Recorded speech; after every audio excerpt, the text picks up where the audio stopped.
As the sun slowly crept over the horizon, painting the snow-covered airfields of the Soviet Union with a pale, almost ethereal light, the distant roar of engines could already be heard. The winter of 1942 was relentless, its cold gnawing into every layer of uniform, every bone, every breath. It was here, among the sprawling expanse of frozen tarmac and frost-encrusted hangars, that the story of Soviet pilots begins, a tale of unimaginable courage, constant fear, and relentless survival. These men and women were not just soldiers, they were human beings, thrust into a world where every flight could be their last, where the skies above were as lethal as the enemy below. Before we dive fully into their story, I invite you to subscribe to The Boring Historian, your companion for calm, immersive historical journeys. Take a deep breath, notice where you are watching from, perhaps check the time there, and let us gently explore this perilous world together.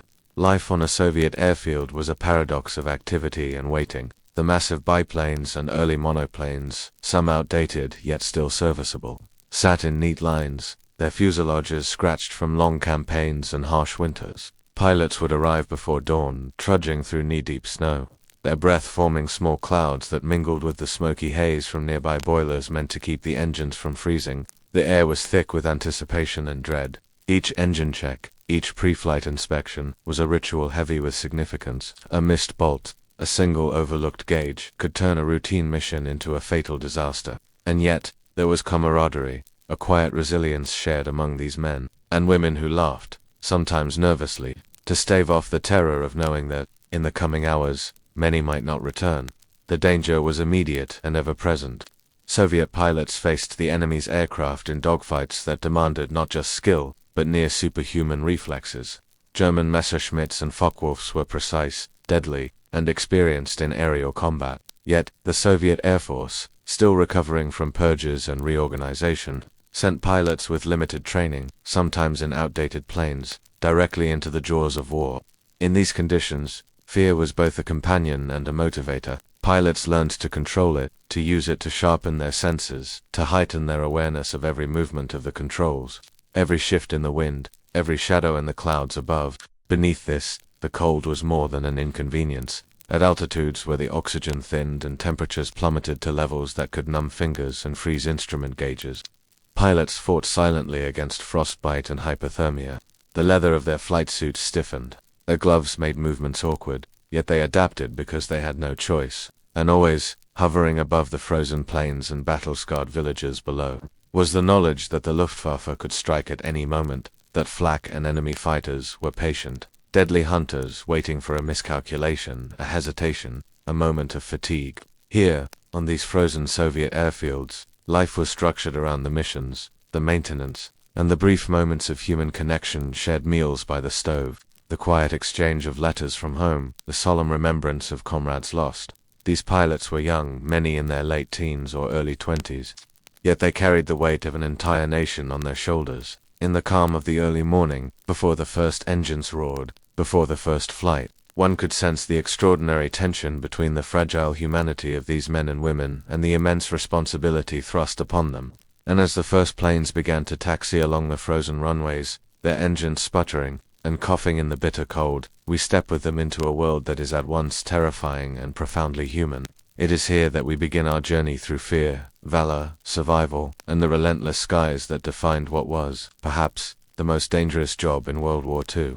As dawn spread a faint glow across the snow-dusted airfield, the frozen expanse stretched endlessly, a quiet, silvered landscape punctuated by the dark shapes of planes lined up in neat rows. The world seemed still, almost serene, yet beneath this calm lay an unrelenting tension. Life at a Soviet airfield during World War II was a study in contrasts, beauty and terror, order and chaos, fleeting moments of camaraderie shadowed by ever-present fear. Pilots emerged from their frost-laden barracks, their boots crunching in the icy snow, their breaths forming pale clouds that drifted briefly in the cold morning air before vanishing. The first task of the day was survival, in its most literal sense. Temperatures could plunge to levels that made fingers stiff and lungs ache, and the pilots, bundled in thick leather coats and fur-lined hats, moved slowly, deliberately, conserving warmth yet never shirking their responsibilities.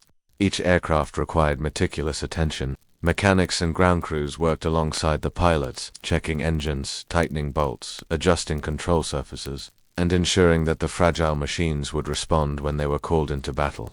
The smell of fuel mingled with the faint, metallic scent of frost-covered metal, and small clouds of steam rose from makeshift heaters as workers huddled to keep the engines from freezing. Preparation was more than physical, it was mental. Pilots paced along the runways, stretching stiff limbs, whispering quiet prayers, or exchanging brief jokes with comrades to mask the underlying anxiety. They knew that the war demanded perfection in every detail. A missed gauge, a cracked propeller, a frozen control lever could mean death before even reaching the enemy. Yet, amidst the fear, there was a shared understanding, a bond between those who dared to take the skies that no one on the ground could comprehend. Stories of fallen comrades were passed quietly over the hiss of frost, as pilots reminded each other of both the fragility and the courage of human life in such circumstances. Daily routines were rigid but necessary. Breakfast was often minimal, a thin broth, stale bread, and sometimes a piece of smoked fish or meat if the supply trains had arrived. Each mouthful was eaten with both appreciation and indifference, for the thought of what lay ahead, flying into the unknown, where the enemy could strike at any moment, was never far from their minds. After briefings from commanders, who outlined missions in hushed tones over maps spread on snow-smeared tables, pilots would don their flight gear. Leather gloves, fur-lined helmets, and thick goggles were essential shields against the biting cold. Instruments were tested, fuel tanks checked, and the engines slowly brought to life, emitting low growls that echoed faintly across the frozen landscape. But even in the stark, survival-driven environment, moments of humanity appeared. Pilots would share cigarettes under the shadows of hangars, offering a brief sense of normalcy. A stray cat might weave between legs, oblivious to the looming threat of war, or a distant song might rise from a barracks as someone recalled a melody from home. These small instances of life, fleeting though they were, provided a fragile comfort against the relentless backdrop of danger. Conversations ranged from tactical discussions about flight formations to whispered fears about the unpredictability of the skies.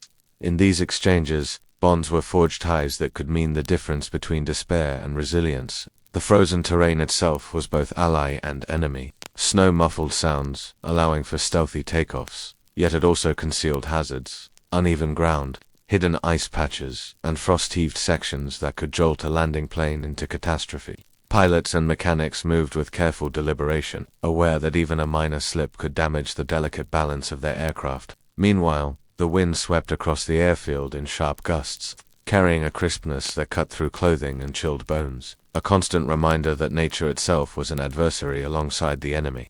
Routine inspections of the aircraft were ritualistic. Every bolt, lever, and wingtip was scrutinized, often under the harsh glare of early morning frost. Engines were coaxed into reluctant life, pistons rattling and sparking in the cold, while pilots mentally rehearsed maneuvers, visualizing the fight to come. Mechanics worked with a precision born of necessity, their hands raw and stiff, knowing that their skill directly influenced survival. In the fleeting silence between preparations, one could sense the collective heartbeat of the airfield, a quiet, tense rhythm of human perseverance against an unforgiving world.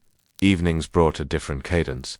Missions completed or postponed, pilots returned to barracks to shed the heavy layers of flight gear. Letters from home, carefully folded and sometimes faded by time and weather, were exchanged and read by candlelight or dim kerosene lamps. Conversations turned to memories of childhood, distant families, and imagined futures, a mental refuge from the relentless immediacy of death and danger. Camaraderie deepened, laughter breaking through occasionally, a gentle, fragile defiance against the ever-present shadow of loss.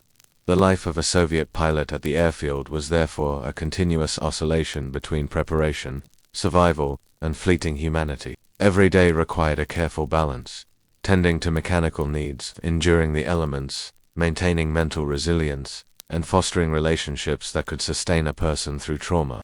The airfield was both a sanctuary and a crucible, a place where courage was honed daily and fear never fully vanished. As the pale sun dipped below the horizon, casting long shadows across the snow, pilots would stand near their planes, staring into the gathering twilight, knowing that tomorrow would demand the same vigilance and courage. They were tethered to the earth in one moment and yet destined to confront the infinite danger of the skies in the next. Life at the Soviet airfield was grueling, monotonous, and yet profoundly humane, a meditation on survival, fear, and solidarity in a world where the next flight could mean life or death. After days spent enduring the frozen expanse of the airfield, The next stage of a Soviet pilot's journey was training, a period that was as grueling as it was brief, and often more dangerous than combat itself. For many recruits, this training was not in the sleek, modern machines of legend, but in outdated biplanes, relics of an earlier era. These planes, with their wooden frames, fabric-covered wings, and temperamental engines, were difficult to control even under the best conditions. Yet, for the young men and women stepping into the cockpit for the first time, they were the instruments through which skill, courage, and resilience would be forged. Training began before the sun had fully risen, with pilots shivering in the cold hangars, their breath fogging in the frigid air as they ran through checklists and procedures. Instructors, often veterans themselves, barked orders over the hiss of engines, their voices sharp but measured, instilling discipline and precision. Every task, from taxiing along the frozen runway to performing the first gentle climbs into the sky, demanded total attention. Mistakes could be fatal. A misjudged turn or stalled engine might not only destroy the aircraft but claim the life of the pilot.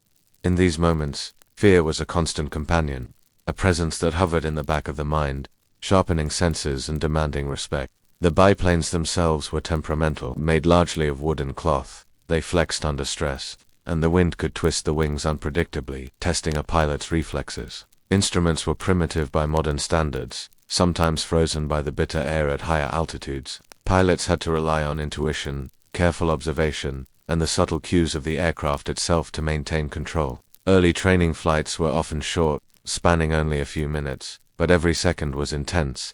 Instructors watched closely, correcting the tiniest errors in posture, throttle control, or navigation. Every maneuver was repeated until it became instinctual, though instinct alone could never guarantee survival in the unforgiving skies over the Eastern Front. Flight hours were limited, resources were scarce, and the pressures of war meant that time in the air was often sacrificed for the immediate needs of the front. Many pilots learned to fly under difficult conditions, with little margin for error, their confidence forged in compressed high-pressure lessons. Some students would spend hours on the ground, learning the mechanics of their planes, the principles of aerodynamics, and emergency procedures, before even being allowed into the air. This combination of theory and practice was essential, yet it was often rushed, a reflection of the urgent demands of wartime. The harshness of training extended beyond the physical challenges.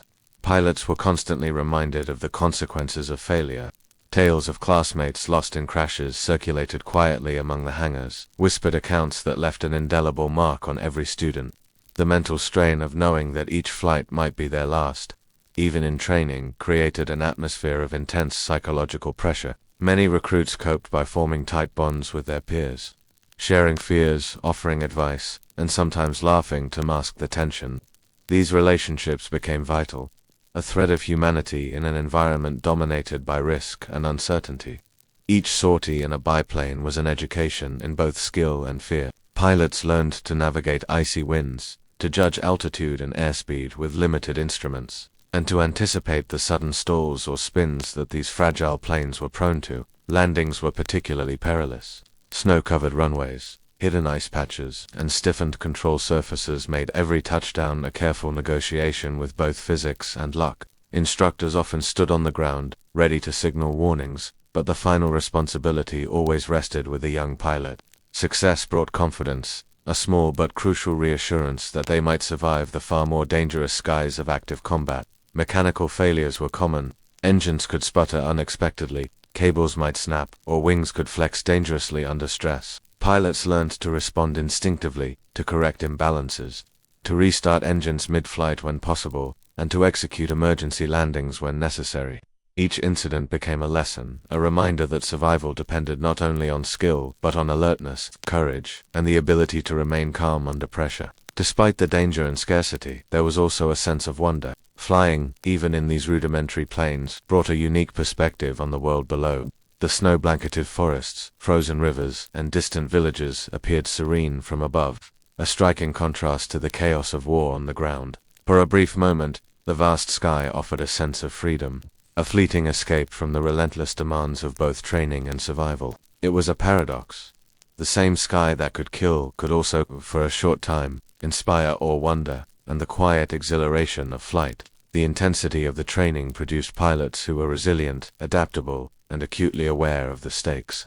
They learned not just to operate their aircraft, but to anticipate the unexpected, to trust their instincts, and to confront fear directly. Each day in the biplanes strengthened not only their technical skills, but also their psychological endurance, preparing them for the even greater dangers that awaited over enemy territory. By the time pilots graduated from their initial training, they had endured bitter cold, mechanical failure, limited resources, and the constant awareness of mortality. Yet, these trials also instilled a quiet competence, a recognition that they had been tested, survived, and were now capable of facing the most dangerous skies in human history.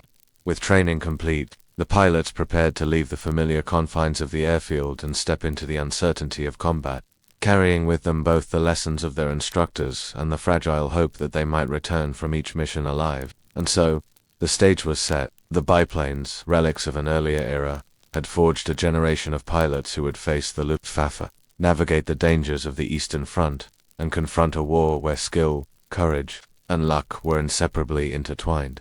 The lessons learned in these rudimentary aircraft were not just technical, they were lessons in resilience, vigilance, and the quiet, enduring strength of the human spirit. The first time a young Soviet pilot climbed into the cockpit of a combat-ready fighter plane, the airfield seemed to shrink around him, as if the frozen expanse itself were holding its breath. The wooden fuselage, the tight confines of the cockpit, and the faint smell of oil and heated metal combined to create an atmosphere that was both exhilarating and suffocating. Each pilot knew that this moment marked the true beginning of a life defined by risk, where mistakes could not simply be corrected on the ground, but carried consequences measured in survival or death. Anxiety was a constant companion, curling around the mind like the cold that seeped through gloves and flight suits. Even those who had spent weeks or months training in biplanes felt the intensity of the first real mission, a cocktail of anticipation, fear, and an acute awareness of mortality. Before the engines roared to life, pilots went through the ritual of preparation with meticulous care. They adjusted straps, checked instruments, and ran through mental rehearsals of takeoff, flight maneuvers, and emergency procedures. Each movement, though rehearsed countless times, now carried the weight of finality. The roar of the engine when it ignited was almost deafening, vibrating through the bones, yet it was also a signal. The time for hesitation had passed. With a final glance at the snow-streaked horizon, the young pilot pushed the throttle forward, feeling the plane respond beneath him, shaking and rattling but obedient, as if recognizing the life it carried within. The first moments of liftoff were disorienting. The frozen runway blurred under the wheels as the plane accelerated, the wind whipping across the nose and the propeller slicing through the frigid air.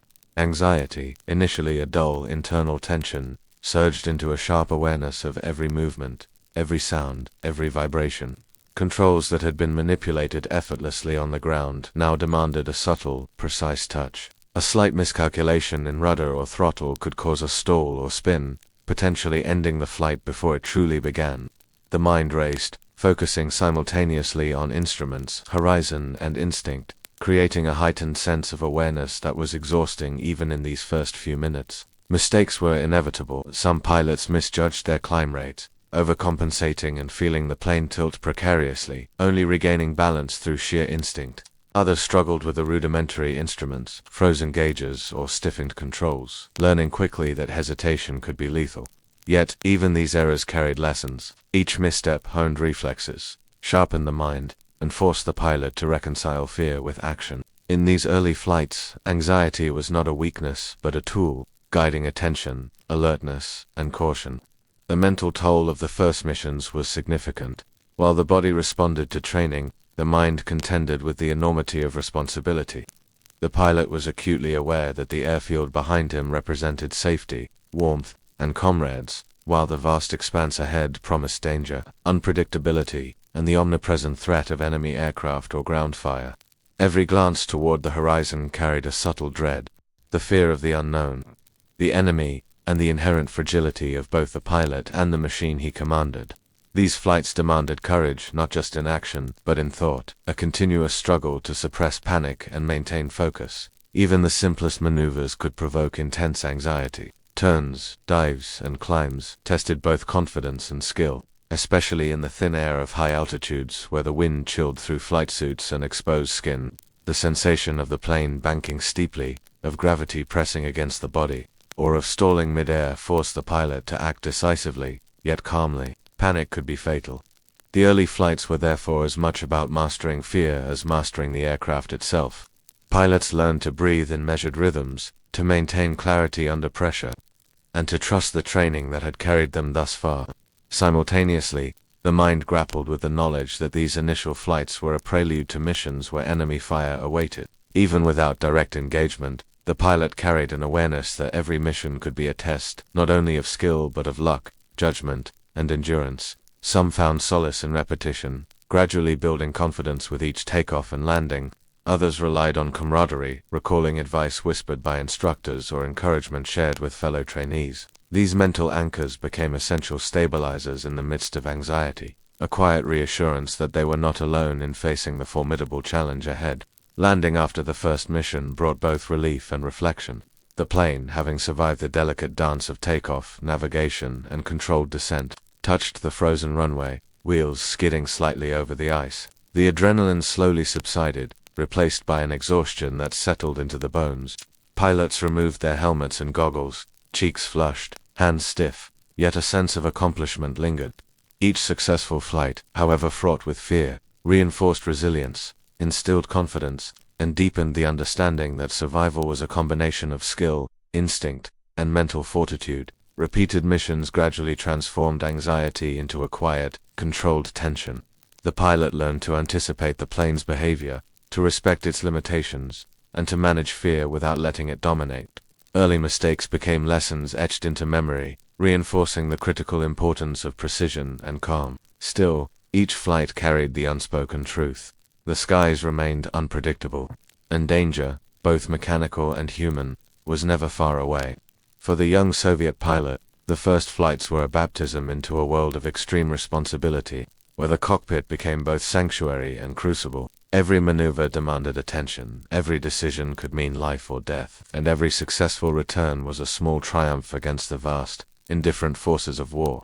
Anxiety, though constant, became a guide, shaping the mind, sharpening perception, and teaching the enduring lesson that courage is not the absence of fear but the mastery of it. As the sun dipped low over the horizon, casting the frozen airfield in long shadows, the pilot would prepare for another flight, another test of skill and nerve. Each ascent into the sky was a reaffirmation of the delicate balance between control and chaos, fear and resilience, a balance that would define the most dangerous occupation of World War II. Where the first flight was only the beginning of a long, harrowing journey through the skies. Once a Soviet pilot had left the safety of the airfield behind, stepping into the boundless expanse of the sky, the cockpit became both a sanctuary and a battlefield. Inside this small metal-framed capsule, the pilot faced an environment that was physically uncomfortable, mentally demanding, and emotionally intense. The space was cramped, with barely enough room to maneuver, and every lever, button, and dial demanded attention. The smell of oil, heated metal, and cold leather permeated the air, mingling with the faint tang of fear that accompanied the awareness of life hanging by a thread above the frozen earth. The first challenge was physical. The cockpit offered little comfort.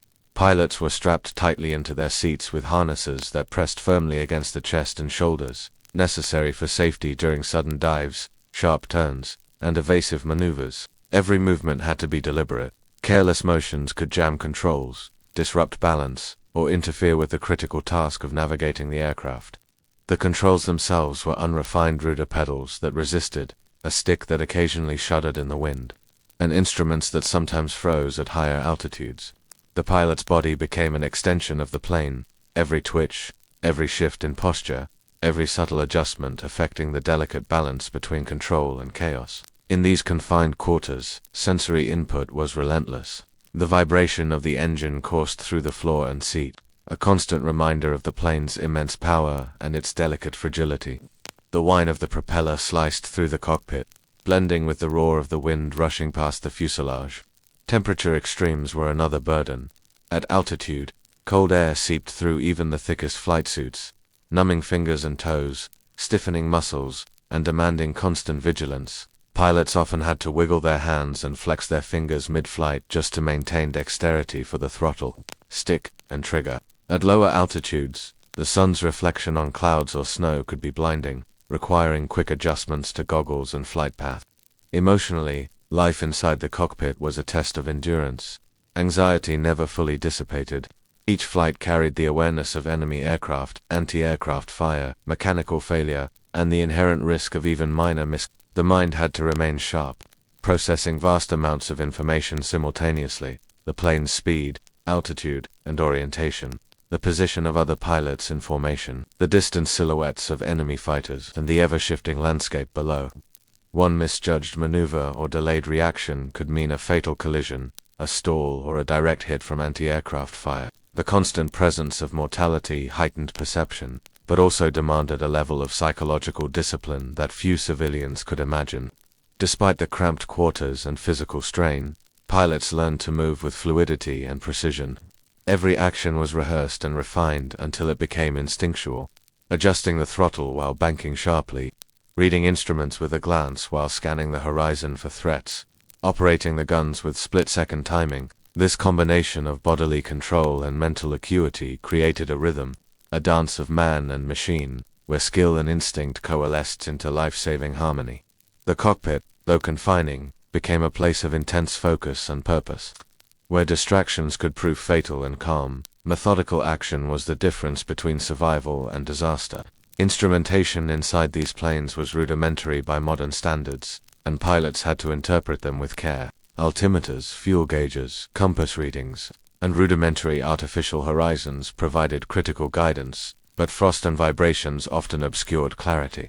Many pilots developed a keen intuition, reading subtle cues from the plane's behavior, the way it responded to throttle adjustments, the slight shudder indicating a stall, the vibration hinting at a misaligned control surface. Instruments were guides, but instincts honed through training and early flights became the primary tools for navigation and maneuvering, especially when the chaos of combat disrupted the clarity of dials and gauges. Dogfights introduced a new level of complexity. Inside the cockpit, the pilot experienced the thrill and terror of combat firsthand. The rapid approach of an enemy fighter, the sudden evasive maneuvers required to avoid gunfire, and the split-second decisions about when to climb, dive, or roll. Every action carried weight, as the pilot balanced aggression with caution, aiming to outmaneuver opponents while protecting both machine and life. Heart rate surged, muscles tensed, and adrenaline sharpened perception, creating a hyper-focused state in which seconds could stretch into what felt like minutes. Yet, even in this heightened state, calm and precision were essential. Panic could lead to misjudgment, mechanical error, or an exposed position that enemy gunners would exploit instantly. The emotional weight of combat compounded the physical challenges. Pilots often flew missions alone, isolated in the metal shell of their aircraft, relying on limited radio contact and memory of training. Fear was ever present, and not the abstract fear of potential danger, but a tangible, immediate dread that accompanied every turn and climb. The knowledge of fallen comrades, the roar of distant explosions, and the stark vulnerability of the thin fuselage surrounding them created a psychological tension that was nearly constant. Over time, pilots learned to accept the fear as a guide rather than an impediment, channeling it into alertness, strategy, and careful action. Even routine flights required unwavering focus. Navigation over snow-covered forests, rivers, and plains demanded attention to landmarks that could appear uniform and confusing from altitude. Mechanical issues could arise without warning, and pilots had to adapt immediately, balancing problem-solving with the necessity to maintain flight. Cramped as the cockpit was, it became a place of commander confined, demanding world in which the pilot alone determined the plane's path, its performance, and ultimately the likelihood of returning safely to the airfield. Yet amidst the tension, there were moments of awe and quiet reflection. From the cockpit, the vastness of the Soviet landscape became apparent in a way impossible from the ground. Snow-blanketed forests stretched to the horizon, rivers gleamed like molten silver under sunlight, and the distant glimmer of a village hinted at lives untouched by the war in that instant. These fleeting glimpses of serenity contrasted starkly with the constant threat of combat, offering a brief mental refuge, a reminder of the world beyond war and fear.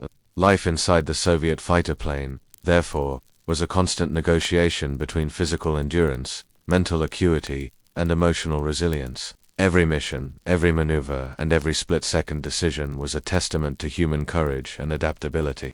The cockpit confined the body but expanded awareness, and while fear never disappeared, it became an integral part of the pilot's skill set, a companion in the delicate balance of life and death that defined the skies over the Eastern Front. As the plane banked toward the horizon, engines vibrating and wind whipping past, the pilot would feel the strange combination of isolation and purpose, fear and exhilaration, danger and awe.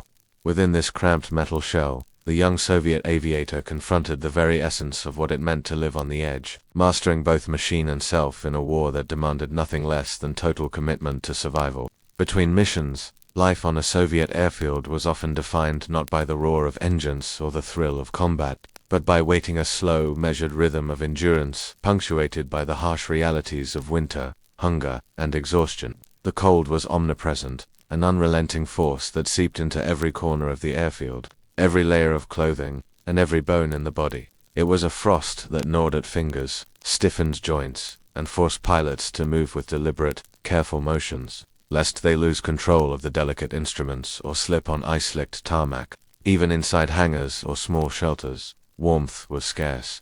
Heaters sputtered and groaned, casting fleeting pockets of heat, while the rest of the space remained a biting, numb reminder of the harsh climate outside. Food was another daily struggle. Rations were meager and often monotonous. Pilots might receive a thin slice of bread, a small portion of boiled meat or fish, and occasionally some dried vegetables, all of which had to sustain both the body and the mind for long, physically demanding hours.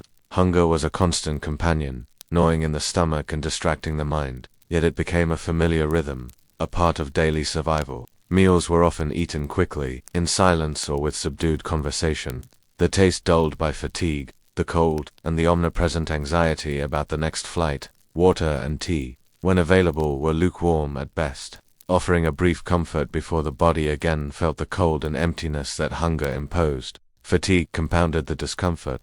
The combination of sleepless nights, early morning preparations, and repeated missions left pilots physically drained. Muscles ached from tension and constant movement, and the mental strain of focus and alertness could be exhausting. Yet there was no time for true rest. Waiting itself demanded vigilance. A pilot might spend hours observing the horizon for incoming orders, watching for the approach of enemy reconnaissance, or checking the mechanical readiness of the plane. This waiting was an exercise in both patience and endurance, a test of how long the human mind could remain alert under persistent, low-level stress. The cold and hunger affected not just the body but the mind. Pilots developed a sharp awareness of the subtle signs of frostbite, hypothermia, and malnutrition. Fingers stiffened, lips cracked, and cheeks burned with exposure, yet work had to continue. Small movements, such as flexing hands, rubbing forearms, or leaning close to heaters, became survival techniques.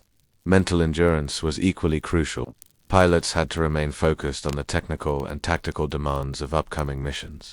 Despite the gnawing discomfort of empty stomachs and the biting chill of the airfield, waiting in these conditions was a crucible, a test of psychological resilience that prepared them for the even greater demands of flight over enemy territory.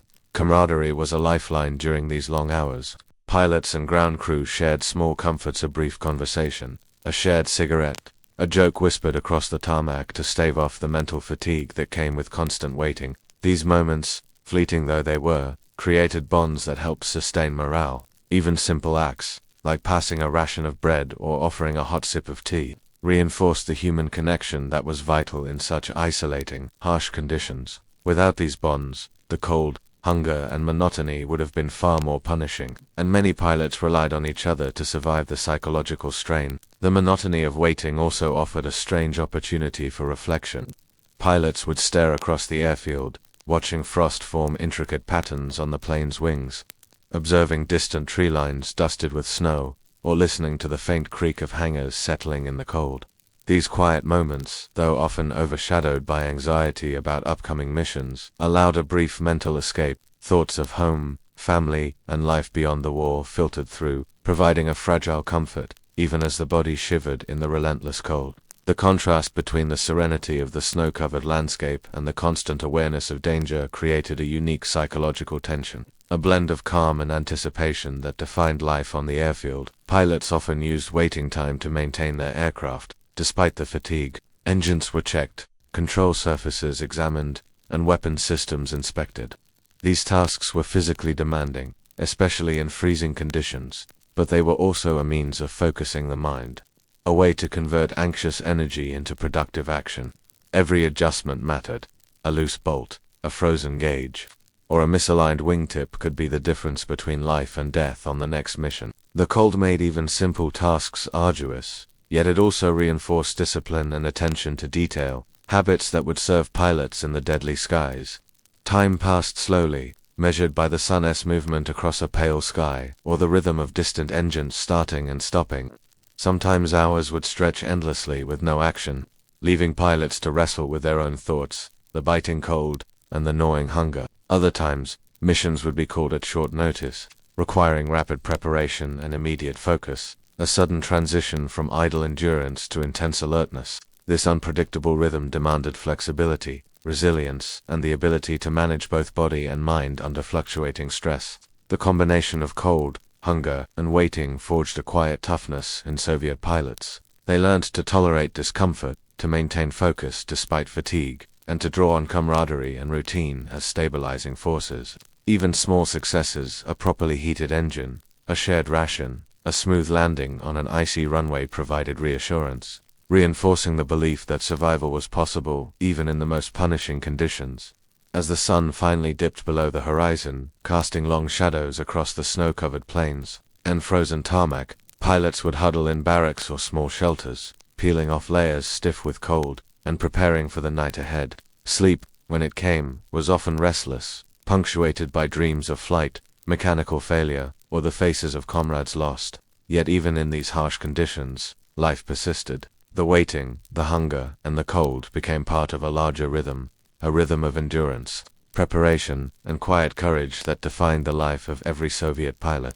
In these moments of waiting, surrounded by frost and isolation, one could understand the immense challenge faced by those who took to the skies. Each pilot was a delicate balance of body and mind, courage and fear, hunger and perseverance, and it was this quiet, grueling preparation enduring the cold, managing fatigue, and surviving the monotony of the airfield that allowed them to face the real dangers of aerial combat with as much skill and resilience as possible. When the alarm sounded and orders came down from the command post, the frozen stillness of the Soviet airfield dissolved instantly into controlled chaos. Engines roared to life, propellers slicing the icy air as pilots scrambled into their planes. The thin metal fuselages trembling beneath the vibration. Beyond the horizon, danger awaited in the form of the Luftwaffe skilled, well-equipped, and relentless German pilots who dominated much of the European skies. For the young Soviet aviator, facing these adversaries was a terrifying, almost surreal experience, one that demanded the culmination of every lesson learned in training, every ounce of courage, and a steadfast awareness that each engagement could be the last. The initial moments of encountering enemy aircraft were always the most harrowing. A distant silhouette on the horizon, a sudden glint of sunlight reflecting off metal wings, or the sharp whistle of incoming rounds could transform the serene expanse of the sky into a deadly arena in seconds. Every pilot had been trained to maintain situational awareness, scanning the skies for threats, anticipating enemy maneuvers, and coordinating with wingmen in formations that maximized both defense and offensive potential. Yet, despite training and strategy, fear was a constant companion, pressing against the mind with the awareness that German fighters were often faster, more maneuverable, and armed with deadly precision. Strategies were crucial, but they were also fluid. Pilots relied on a combination of pre-planned tactics and in-a-moment improvisation. One common tactic was the WWII formation, where 3 planes flew in a tight triangle, offering mutual protection while allowing concentrated firepower. Others preferred staggered lines or loose pairs, depending on visibility, terrain, and mission objectives. Communication, though limited by primitive radios, was essential. Hand signals, brief radio bursts, and subtle maneuvers conveyed intentions across the formation. Every decision mattered, because a split-second hesitation could leave a plane exposed to enemy fire or vulnerable to a high-speed attack dive. The intense danger of these encounters was both physical and mental. Enemy aircraft could appear suddenly, diving from higher altitude with terrifying speed, their guns spitting fire that demanded immediate evasive action. Soviet pilots had to execute sharp turns, rapid dives, and sudden climbs to evade incoming rounds, all while keeping track of their own positioning and that of their comrades. The cramped cockpit, the roar of the engine, and the deafening whistle of wind made focus difficult, yet it was essential. Each maneuver required precision. Too aggressive and the plane might stall or spin. Too cautious and the enemy could gain the advantage. Dogfights were particularly intense. In close-range combat, planes twisted and looped in the sky, smoke trailing from engines and wings as pilots pushed both aircraft and themselves to their limits. The Luftwaffe pilots, often highly experienced and confident, were formidable opponents, using both speed and strategy to dominate the skies. Soviet pilots, though sometimes outmatched in technology or experience, relied on determination, adaptability, and relentless courage. Every dive, climb, and evasive maneuver was a mental puzzle executed under extreme physical and emotional pressure, with the ever-present risk that a single miscalculation would be fatal. Beyond the immediate threat of enemy fighters, pilots also contended with environmental hazards. Clouds could conceal adversaries or obscure navigation, while sunglare could temporarily blind a pilot at critical moments. The cold at altitude stiffened hands and dulled reflexes, and engine vibrations made every control input physically taxing. Despite these challenges, pilots had to remain sharp, reading the subtle cues of the plane, anticipating enemy behavior, and executing complex aerial maneuvers with a combination of skill, instinct, and courage. Every encounter left a lasting impression. Pilots who survived their first engagement often reported a heightened awareness, an almost surreal focus that sharpened the senses and forced the mind into a state of acute attention. The adrenaline surged, muscles tensed, and time seemed to both accelerate and stretch, allowing the pilot to react with near-perfect timing, yet the danger never felt abstract.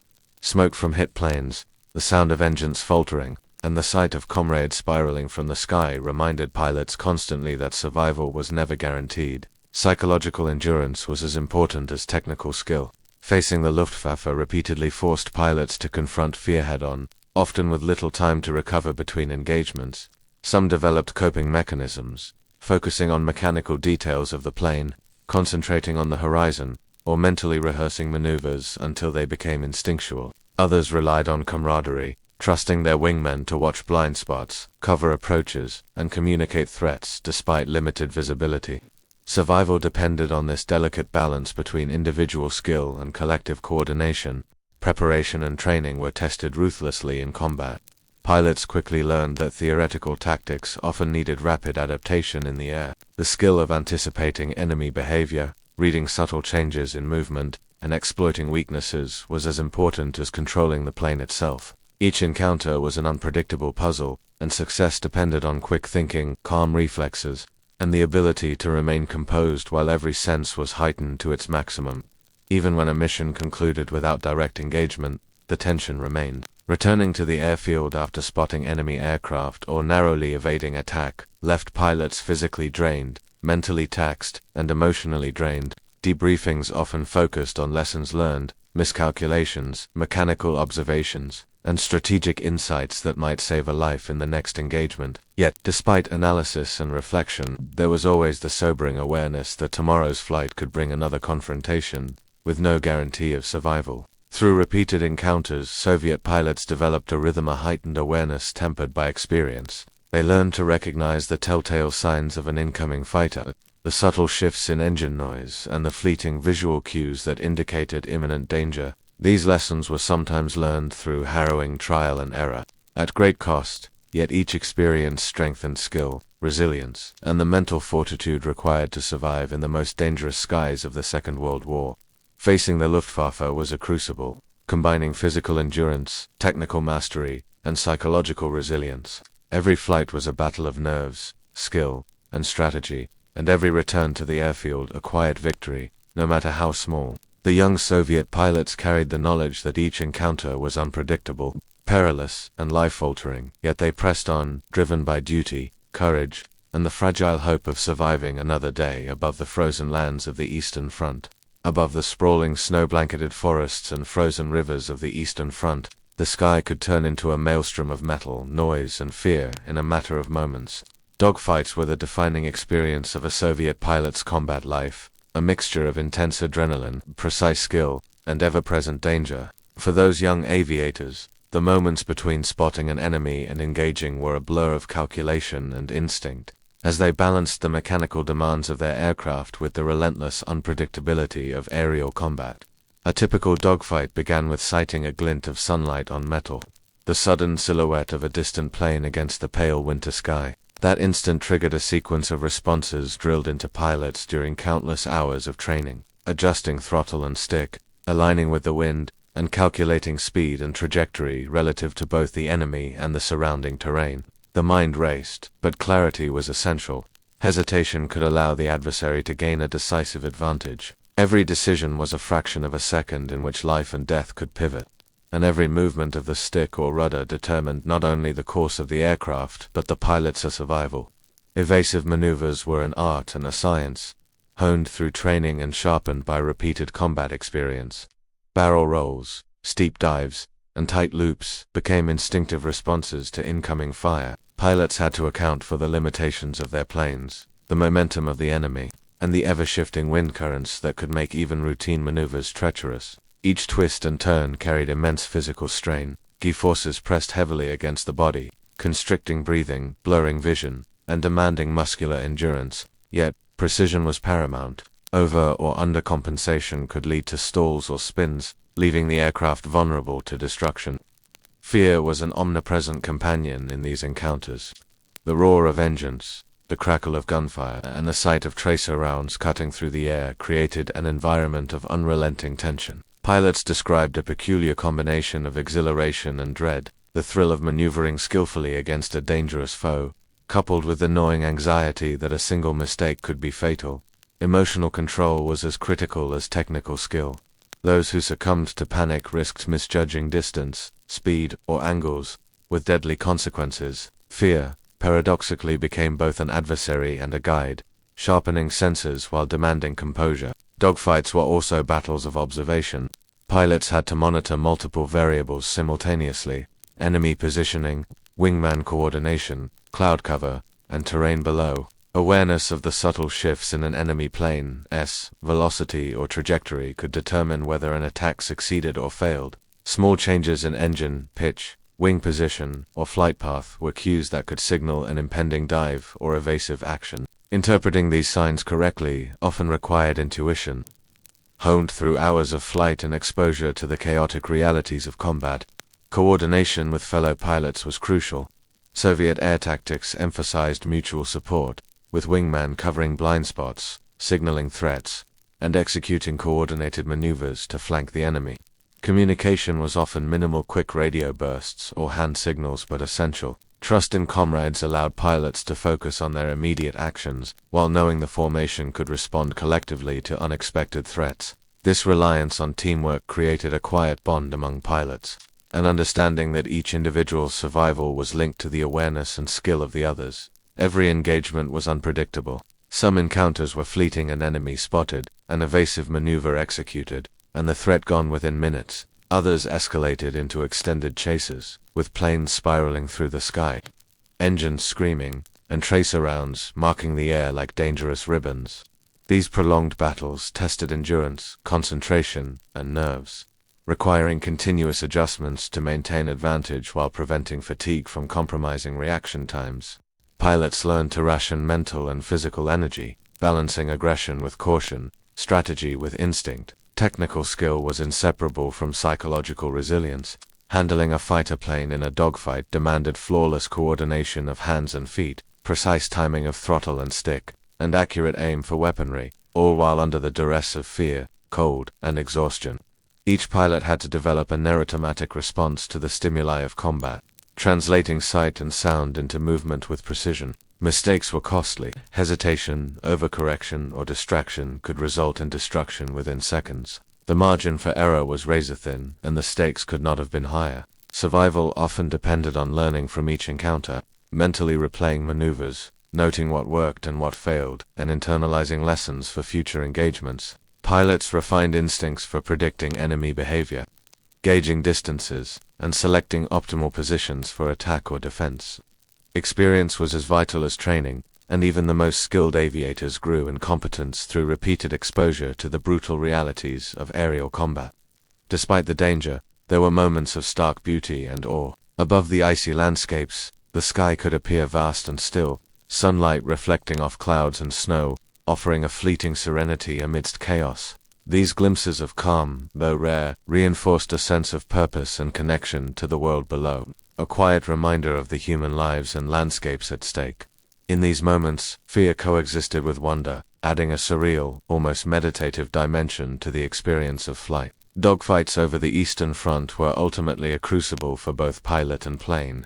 They demanded the full integration of physical skill, mental acuity, emotional control, and strategic thinking. Every encounter reinforced lessons of survival, honed instinct and judgment, and deepened the understanding of the fragile balance between life and death in the skies. The courage, skill, and resilience developed in these engagements would define the Soviet pilot's journey, shaping both individual character and collective effort in a conflict of unprecedented scale and intensity. As engines cooled and pilots returned to the airfield, the adrenaline of combat gradually faded, replaced by exhaustion, reflection, and the knowledge that another engagement could occur at any moment. Each dogfight was a chapter in a larger story of bravery, endurance, and human resilience, a story written in the frozen sky, where the margins for error were vanishingly small and survival was earned through skill, determination, and courage under fire. While enemy fighters loomed above, the threat below was equally relentless. Soviet pilots soon learned that the skies themselves were lined with danger in the form of anti-aircraft artillery, a network of flak guns and ground-based defenses designed to tear through the thin metal of their fragile aircraft. Flying over enemy territory, every mission carried the constant, pressing awareness that death could come from below as well as from above, that the ground itself had become a weapon, and that survival required vigilance, skill, and nerves of steel. Anti-aircraft fire, known as flak, was terrifying in its unpredictability. Thousands of shells could burst in the sky in deadly arcs, exploding in clouds of shrapnel that could rip through wings, fuselages, or cockpit enclosures. The explosions created deafening booms, shockwaves that rattled the entire plane, and showers of metal fragments that demanded immediate evasive action. Pilots had to learn to read the trajectories quickly, banking, diving, and climbing in split-second maneuvers to avoid destruction. Each movement had to be precise.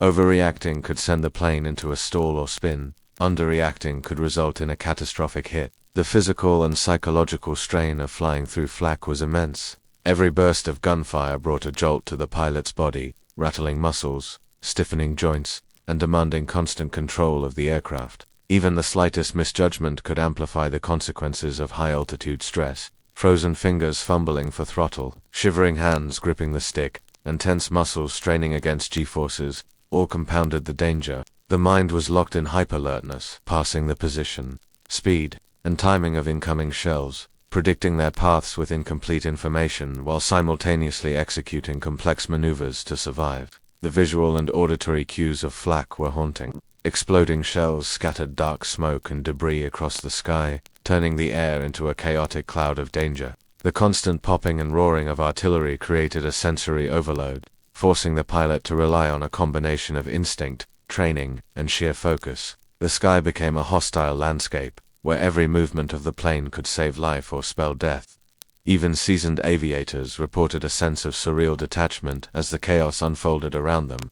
The world narrowed to the cockpit, the plane, and the immediate threats in the air. Timing and coordination were essential. Pilots often had to weave between bursts using altitude, speed, and the terrain below to minimize exposure. Flying too low increased the risk of small arms fire or concentrated ground batteries. Flying too high sometimes reduced maneuverability, making it easier for shells to catch up. The strategies were constantly adapted, learned through bitter experience and observation of other pilots. Survival required a delicate balance between daring and caution. A mental calculation performed at high speed and under extreme pressure. Mechanical vulnerability amplified the danger of anti-aircraft fire. Even a near miss could damage wings, engines, or control surfaces, leaving the pilot with a compromised aircraft, struggling to maintain control. Every mission carried the knowledge that a seemingly minor impact could escalate into disaster, forcing emergency landings, crashes, or worse. Pilots learned to inspect their planes meticulously before and after flights, understanding that the thin metal shells of their fighters offered only marginal protection against the relentless barrage from below. Fatigue intensified the challenges of facing anti-aircraft fire. Missions were often long, demanding hours of concentration and constant adjustment to both mechanical and environmental factors. Cold, hunger, and previous engagements left muscles stiff and minds taxed. Yet the pilot had to maintain near-perfect control to navigate flak-laden skies. Every decision, every maneuver, required energy, focus, and judgment honed by repeated exposure to the high-stakes environment of aerial warfare. The psychological impact of flak was profound. Pilots described a pervasive sense of vulnerability, an acute awareness that their lives depended on the machine beneath them, their skill, and a measure of luck beyond their control. Even when returning safely, the memory of bursting shells, shredded clouds of smoke, and the visible devastation of comrades' planes left lasting impressions. Anti-aircraft fire was a reminder of the thin line separating survival from disaster, of the constant tension between courage and fear in the skies of the Eastern Front. Learning to cope with this threat was a critical part of training. Pilots practiced evasive maneuvers repeatedly, rehearsed rapid climbs and dives, and studied trajectories of shell bursts. Mental preparation was equally essential, visualizing flak patterns, anticipating enemy positions, and developing split-second decision-making skills that could save lives. Over time, experience bred a certain confidence, a mental resilience that allowed pilots to perform effectively even under the most stressful and dangerous conditions. Despite the danger, the exposure to flak also sharpened skills and instincts. Pilots became adept at reading subtle cues, predicting enemy battery positions, and adjusting flight patterns accordingly. Each mission provided lessons in timing, maneuvering, and risk assessment that could mean the difference between life and death. The combination of mechanical skill, tactical awareness, and psychological fortitude made surviving anti-aircraft fire a defining aspect of the Soviet pilots' combat experience. The reality of anti-aircraft fire was an ever-present reminder of mortality. Unlike enemy fighters, which could be outmaneuvered or outgunned, flak came from the vast, impersonal ground, indifferent to human skill or courage. Its indiscriminate nature reinforced the fragility of both man and machine and underscored the harsh reality that survival often relied on a combination of preparation, instinct, and luck. Each successful evasion strengthened resolve, built confidence, and added to the mental repertoire that allowed pilots to continue missions despite the constant threats. Returning to the airfield after missions through flak-laden skies brought a complex mixture of relief, exhaustion, and reflection. Pilots would examine their planes for damage, compare notes with comrades, and silently acknowledge the narrow margin by which they had survived. These experiences, repeated mission after mission, shaped the skills, instincts, and courage necessary for survival in one of the most dangerous roles of World War II. In the quiet hours after returning, pilots often sat alone, reflecting on the hazards below and above, the bursts of fire that had narrowly missed them, and the fragile metal wings that had carried them home. Anti-aircraft fire, as terrifying as it was, became part of the rhythm of combat, a constant, relentless test of skill, nerve, and resilience that defined the experience of flying over the Eastern Front. Each flight through flak was a lesson in courage, a measure of human determination against forces that were both mechanical and merciless. A reminder that in the skies of World War II, every moment of survival was earned. For Soviet pilots, the skies of the Eastern Front were not only a theater of war, but also a landscape of profound human loss. Each mission brought the ever-present risk that a comrade would not return, leaving empty spaces in formations and heavy silences in barracks. The bonds formed between pilots were intense and immediate. They shared training, danger, fear, and fleeting moments of camaraderie, creating relationships that were at once fragile and vital. When a fellow pilot fell, the emotional impact was devastating, leaving survivors with grief, anger, and a quiet, gnawing awareness of their own mortality. Loss was never abstract. The sight of a plane spiraling from the sky, smoke trailing behind it, engines faltering as it crashed into the snow-covered fields below, was seared into memory. Sometimes, fellow pilots were lost to flak, to enemy fighters, or to mechanical failure, a reminder that death could come without warning, from any direction. Returning to the airfield after a mission without one's comrades left a hollow ache, a sense of incompleteness, and the chilling awareness that survival had often been a matter of luck as much as skill. Survivor's guilt became a silent companion. Pilots who returned safely struggled with the question, why them and not the others? They replayed the mission in their minds, searching for mistakes they might have corrected or actions they might have taken to prevent tragedy. This guilt could be heavy, persistent, and inescapable, coloring every subsequent flight and every memory of fallen comrades. Yet, amid this emotional burden, pilots had to continue flying, continue fighting, and continue making life-and-death decisions, often without the luxury of reflection or mourning. The emotional toll was compounded by the intensity of combat.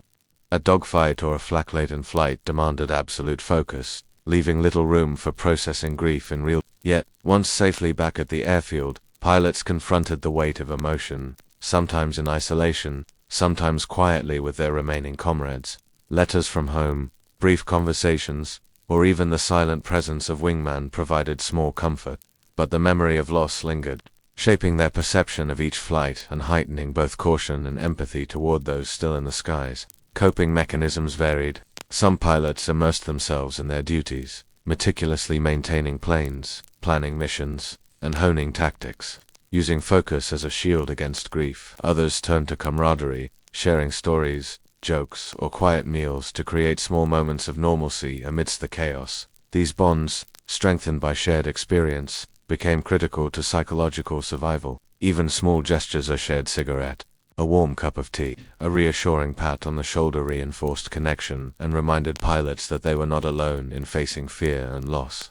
The presence of death in the skies also fostered a unique sense of perspective. Pilots learned to cherish fleeting moments. The brief calm before takeoff, the subtle beauty of sunrise over snow-covered fields, the sound of engines swarming in the hangar. These small experiences became anchors, grounding them in the human world. Even as the threat of death loomed above and below, awareness of mortality sharpened focus, heightened appreciation for life, and reinforced the urgency of each decision in the air. Survival was never celebrated loudly. It was quiet, almost private-an acknowledgement of having escaped what others had not. Pilots who returned from perilous missions carried memories of loss, both vivid and haunting, and a cautious appreciation for their own continued existence. The knowledge that one had survived while friends had not often fueled determination to fly again. To honor their memory through continued service, even as it deepened the complexity of emotions experienced in each flight.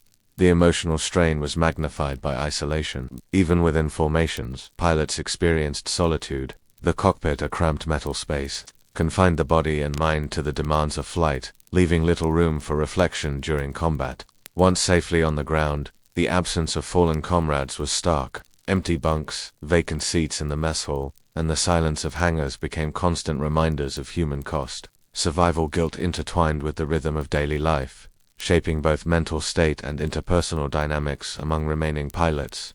Letters, diaries, and conversations served as outlets for processing grief. Pilots wrote about fallen comrades, recalled shared experiences, and sometimes sought solace in recounting narrow escapes. These acts of remembrance, small as they might have seemed, helped to preserve a sense of humanity amidst the dehumanizing nature of war.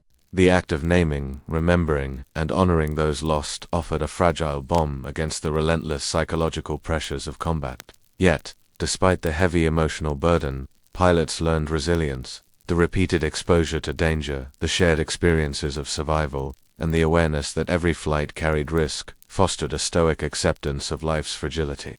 This resilience was essential. Without it, the fear, grief, and guilt could become paralyzing, undermining both performance and survival. Acceptance did not erase sorrow, but it allowed pilots to continue, to act decisively, and to maintain the focus necessary in the most dangerous skies of the war.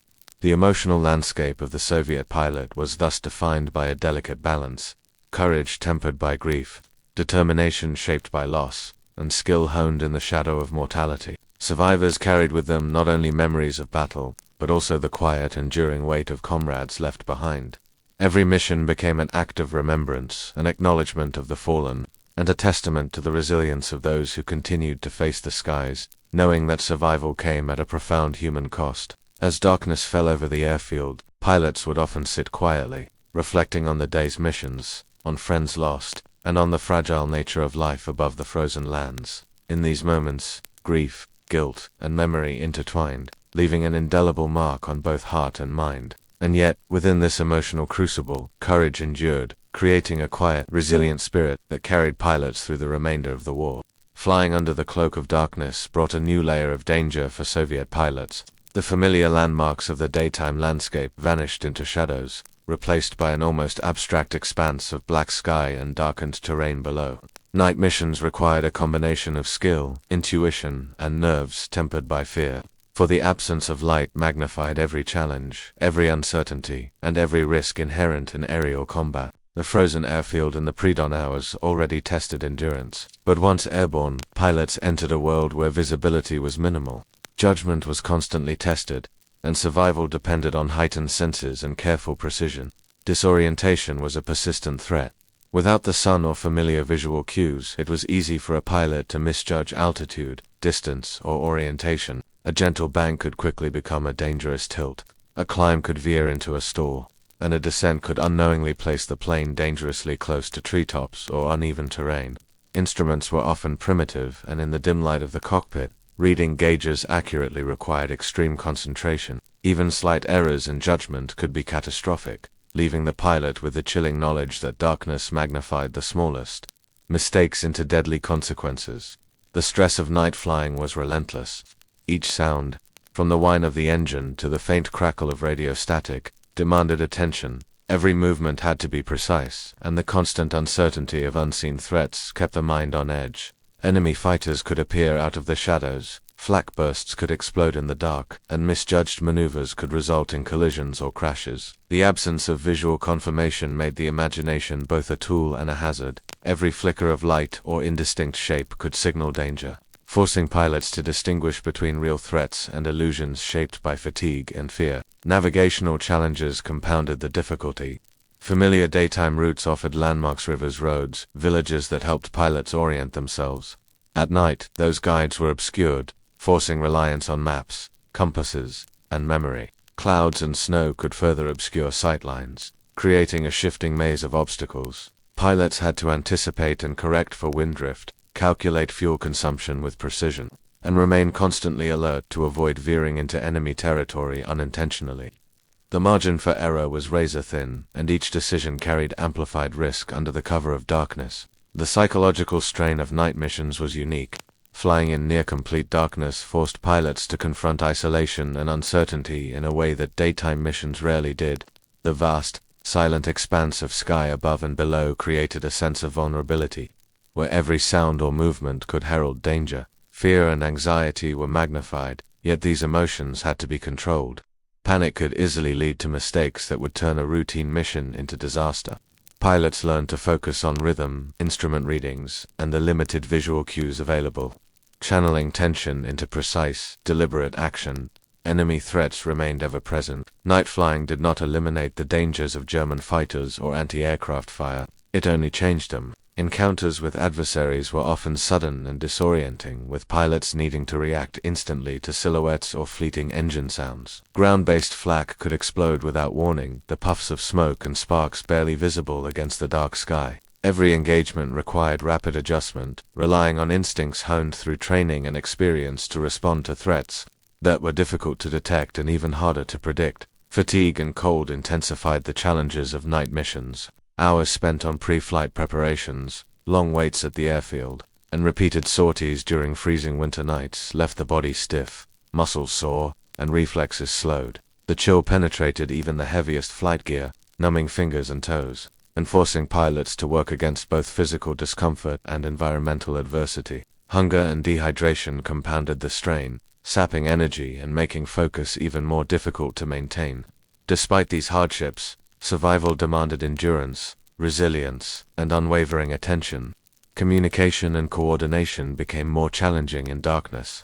Signals between planes were harder to see, radio transmissions more difficult to interpret, and maintaining formation required constant vigilance. Wingmen had to rely on sound, faint lights, and instinct to stay in sync, while leaders guided the formation using careful judgment and experience. Any lapse in coordination could have dire consequences, whether from enemy attack, mechanical failure, or misjudged maneuvers. Despite these obstacles, pilots developed strategies to manage the darkness. They learned to read subtle changes in engine sound, interpret faint glows of distant fires or flares, and rely on muscle memory and instrument training to navigate safely. Experience bred confidence, a quiet resilience that allowed pilots to push forward even when the landscape was largely obscured. Each successful night mission strengthened skill, sharpened intuition, and reinforced the ability to endure stress under extreme conditions. Night missions also offered a strange, eerie beauty. The quiet expanse of starlit sky, the glimmer of moonlight on snow-covered fields, and the muted colors of distant villages created moments of surreal calm amidst chaos. Pilots often reported a sense of awe during these flights, a fleeting reminder of the vastness and fragility of the world they protected. These moments, though brief, provided psychological sustenance, reinforcing purpose and offering a fragile connection to the peaceful world they fought to defend. Ultimately, night missions demanded the integration of every skill, every ounce of endurance, and every fragment of courage a pilot possessed. Flying through darkness amplified the challenges of the Eastern Front, creating a heightened sense of danger, isolation, and vulnerability. Yet it also forged discipline, sharpened instincts, and developed a quiet resilience that would define the Soviet pilot's capacity to survive and succeed under the harshest conditions of war. Returning to the airfield after a night mission brought a mix of relief, exhaustion, and reflection. Pilots would often sit quietly, checking instruments, sharing brief accounts with comrades, and savoring the knowledge that another perilous flight had been survived. In the dim glow of the hangars, with engines cooling and snow crunching underfoot, the trials of darkness became part of the rhythm of life, a testament to endurance, skill, and courage that shaped both individual pilots and the collective effort of the Soviet Air Force. The life of a Soviet pilot in World War II was a delicate dance with death, and sometimes that dance ended abruptly with fire, metal, and the chaotic impact of a crash. Despite skill, preparation, and courage, planes were fragile, enemy fire was relentless, and the unforgiving landscapes of the Eastern Front waited below. Injuries, crash landings, and miraculous escapes became harsh realities that every pilot had to contend with, shaping not only their physical resilience, but their mental fortitude and perspective on survival. A mid-flight failure or a direct hit could turn the sky into a deadly trap in seconds. Engines could sputter, controls could jam, wings could shear from shrapnel, and instruments could fail. The first moments after such damage were often a blur of shock, disbelief, and the rapid calculations of a trained mind.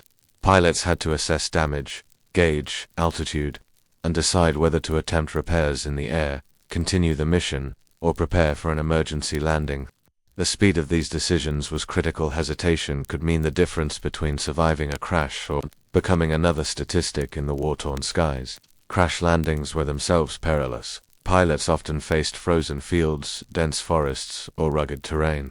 The thin metal of the aircraft offered minimal protection, and even a controlled landing could result in severe injuries. Broken bones, concussions, burns, or deep cuts from shattered glass and splintered wood. Every emergency landing demanded precise judgment, selecting the least hazardous terrain, managing speed and descent, embracing the body for impact while maintaining enough control to avoid catastrophic spinning or flipping of the plane. Survival was often a combination of skill, instinct, and luck. Pilots recounted moments where a last-second maneuver avoided a tree, a snowbank cushioned a fall, or a failing engine somehow slowed just enough to allow a crash landing without total destruction. In these moments, time seemed to slow, and the mind focused entirely on immediate survival, adjusting throttle, leveling wings, and gripping the stick with all remaining strength. Physical endurance and presence of mind became inseparable from chance. Each flight a high-stakes test of both human and mechanical limits. Injuries were common and often severe. Broken limbs, burns, and lacerations were frequently compounded by exposure to freezing temperatures, limited medical attention, and the exhaustion of repeated sorties. Pilots learned to cope with pain in flight, pressing forward despite wounds, using adrenaline as a temporary shield against both physical suffering and fear. Once safely on the ground, recovery could be slow and arduous, yet the urgency of returning to service often drove pilots to endure beyond what seemed possible, fueled by a combination of duty, camaraderie, and personal determination. Escape from enemy territory added another dimension of danger. Pilots who survived crashes behind enemy lines faced the immediate threat of capture, interrogation, or execution. Navigating through forests, across frozen rivers, and past enemy patrols required stealth, stamina, and careful planning. Even after surviving the crash itself, the terrain, weather, and presence of enemy forces turned every step into a life-or-death challenge. Pilots often relied on local guides, instinct, and limited survival training to evade capture and make their way back to friendly lines. These experiences left lasting psychological impressions. Pilots who endured crashes often described a mixture of terror, disbelief, and gratitude for survival. The sensation of a plane breaking apart, the sudden rush of air, the violent impact with the ground, and the scramble to escape left an indelible mark on memory. Yet these near-death encounters also reinforced mental resilience, fostering a heightened awareness of danger, sharper instincts, and a deeper appreciation for every subsequent flight where survival was uncertain but possible. Mechanical failures were another source of peril. Even in the absence of enemy fire, worn engines, jammed controls, and structural weaknesses could transform a routine mission into a life-threatening ordeal. Pilots learned to listen to subtle changes in engine tone, feel minor shifts in handling, and anticipate the signs of impending failure. Early recognition often allowed them to attempt emergency procedures, minimize damage, or prepare for crash landings with slightly better odds of survival. However, the margin for error was always slim, and mechanical vulnerability underscored the fragile balance between life and death in every sortie. Training and emergency procedures became second nature. Pilots practiced forced landings, bailout techniques, and crash avoidance maneuvers, often in conditions that simulated stress and danger. Yet, no training could fully replicate the terror and unpredictability of real-world crashes, where factors like weather, terrain, enemy presence, and mechanical failures converged unpredictably. Experience, instinct, and sometimes sheer luck determined whether a pilot survived an incident or became another statistic. Returning to base after a crash or emergency landing was a complex mix of relief, exhaustion, and reflection. Pilots often faced medical treatment, debriefings, and repairs to their planes, all while processing the emotional impact of near-death experiences. These moments were quiet, introspective, and sobering, reinforcing both the risks inherent in their role and the resilience required to continue. Every pilot carried memories of crashes, emergency maneuvers, and escapes, shaping a collective understanding of both vulnerability and the extraordinary skill needed to survive. Ultimately, injuries, crash landings, and escapes were reminders of the fragility of life in the skies of World War II. Every sortie carried potential disaster, every maneuver demanded precision and calm, and every return to the airfield was a triumph over countless variables. The pilots who endured these experiences were tested not only physically but mentally and emotionally, developing a unique resilience born of adversity, skill, and the quiet acceptance of danger as a constant companion. The stories of survival from crashes and near-death incidents became part of the shared history among Soviet pilots. They were accounts of courage, determination, and the unpredictable interplay of skill and fortune that defined aerial warfare. Pilots carried these lessons with them into every subsequent flight, shaping decisions, refining tactics, and fostering a deep respect for the delicate machinery that both supported and imperiled them. In the cold quiet of the airfield after a crash, pilots would often sit alone, reflecting on their survival, the injuries endured, and the peril that had been narrowly avoided. These moments were imbued with a mixture of gratitude, sorrow, and determination, reinforcing the resilience and courage that defined the Soviet pilot experience. Each escape, each emergency landing, and each injury survived was a testament to the human capacity to endure in the most extreme conditions, a quiet but profound acknowledgement of the ever-present danger above, below, and within the skies of war. The physical dangers faced by Soviet pilots were only part of the story. Behind the roar of engines, the flash of gunfire, and the deadly maneuvers in the skies lay an invisible, relentless adversary. The psychological strain of prolonged war, fear, anxiety, adrenaline, and trauma became constant companions, shaping each mission, influencing every decision, and leaving lasting impressions on the minds of those who survived the relentless aerial combat of the Eastern Front. From the moment pilots arrived at the airfield, they were immersed in a world of heightened stress. The knowledge that each sortie could result in death or injury was ever present, a silent weight pressing on nerves and focus. Even the early morning rituals, checking instruments, reviewing mission plans, or performing mechanical inspections were conducted under the shadow of mortality. This constant awareness of danger triggered physiological responses. Adrenaline surged, heart rates accelerated, and the body prepared for a high-stakes performance long before takeoff. Managing these psychological pressures required both discipline and instinct. Pilots learned to channel fear into concentration, transforming anxiety into heightened awareness and rapid reflexes. Each sound, the whine of the engine, the crackle of radio communication, the distant roar of artillery had to be interpreted accurately without succumbing to panic.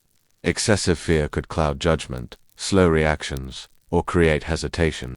all of which could prove fatal in a split-second engagement with enemy fighters or anti-aircraft fire. Adrenaline was both a gift and a challenge. It sharpened reflexes, amplified focus, and allowed pilots to perform maneuvers that would otherwise seem impossible. Yet prolonged exposure to high-stress situations often led to exhaustion, mental fatigue, and emotional strain. Pilots described the sensation of being constantly on edge, where even moments of relative calm were tinged with underlying tension. Over time, managing this cocktail of fear, adrenaline, and fatigue became a critical skill for survival. Combat trauma was an ever-present factor. Witnessing the death of comrades, surviving near misses, or narrowly escaping crashes created a lasting imprint on the psyche. Memories of lost friends, flaming planes, and moments of intense danger could intrude during quiet periods on the airfield, in bunkers, or even in sleep. Pilots developed coping mechanisms, both conscious and unconscious, to navigate the persistent stress. Humor shared with fellow airmen, silent reflection, ritualized pre-flight routines, and moments of solitary observation of the sky or landscape below. Camaraderie played a central role in fear management. Sharing experiences with wingmen and squadron mates provided emotional support, validation, and a sense of solidarity. Pilots could exchange stories, recount maneuvers, or quietly acknowledge shared anxieties, creating a subtle but powerful buffer against isolation and psychological strain. These bonds, forged in danger and reinforced through repeated exposure to combat, helped pilots endure the mental and emotional toll of their roles. Training also prepared pilots for psychological challenges. Exercises simulating emergencies, extended flights, and combat scenarios were designed to instill both technical competence and mental resilience. By repeatedly confronting fear in controlled conditions, pilots learned to recognize physiological responses to stress, maintain focus under pressure, and develop strategies for managing anxiety during actual missions. Yet no amount of training could fully replicate the intensity of real combat, making experience and instinct indispensable tools for coping. Daily routines at the airfield contributed to mental stability. Even simple rituals, preparing equipment, inspecting planes, or reviewing mission objectives offered a measure of control in an otherwise unpredictable environment. These structured activities provided psychological anchors, helping pilots organize thoughts, reduce anxiety, and maintain focus on tasks that could directly influence survival. Predictable routines contrasted with the chaotic skies, giving the mind a framework to manage fear and stress. Fear was not only personal but also strategic. Pilots had to anticipate enemy behavior, interpret subtle cues in the sky, and predict flak patterns, all while managing their own physiological responses. Recognizing the fine line between alertness and panic was essential. Excessive anxiety could lead to overcompensation, abrupt maneuvers, or hesitation, while insufficient caution could result in vulnerability to enemy fire. Mastery of fear was thus inseparable from mastery of flight and combat tactics. Over time, psychological resilience became a defining characteristic of experienced pilots. They developed the capacity to compartmentalize trauma, focus on immediate tasks, and maintain operational effectiveness despite the cumulative stress of repeated sorties. Yet this resilience was hard-won, often requiring reflection, support, and occasional confrontation with the emotional burden of survival. Those who endured carried memories of both terror and triumph, balancing the fragility of life with the determination to continue the fight. The combination of fear management, camaraderie, training, and personal discipline allowed Soviet pilots to survive where many others might have faltered. Each mission became an exercise in both technical skill and psychological endurance, requiring the integration of body, mind, and emotion. Pilots learned to trust their instincts, respond to stress, and navigate fear as a tool rather than a liability. Even after missions ended, the psychological effects lingered. Pilots often reflected on encounters, near misses, or the fate of fallen comrades, processing both gratitude and grief. These moments of contemplation, quiet and private, reinforced resilience and allowed the mental faculties to recover before the next sortie. Emotional endurance, like physical endurance, became a crucial component of survival, shaping both individual performance and the collective strength of the squadron. Ultimately, the psychological strain of the skies was as dangerous and demanding as any enemy fighter or anti-aircraft shell. Pilots who could manage fear, control adrenaline, and endure trauma were more likely to survive, not merely through skill with the controls but through mastery of the mind. Their ability to remain composed under extreme conditions defined their effectiveness, preserved life, and contributed to the Soviet war effort in a way that was invisible yet profoundly essential. As night fell over frozen airfields or quiet moments followed intense sorties, pilots would sit alone or with comrades, reflecting on missions past and the challenges ahead. The lessons of fear, trauma, and psychological endurance became part of the rhythm of life, shaping not only survival but the quiet resilience that allowed them to continue flying in one of the most dangerous jobs of World War II. For Soviet pilots, the war was a crucible of danger, skill, and endurance. Yet alongside the tangible threats of enemy fighters, anti-aircraft fire, and freezing conditions lay another layer of complexity: the interplay between heroism, recognition, and propaganda.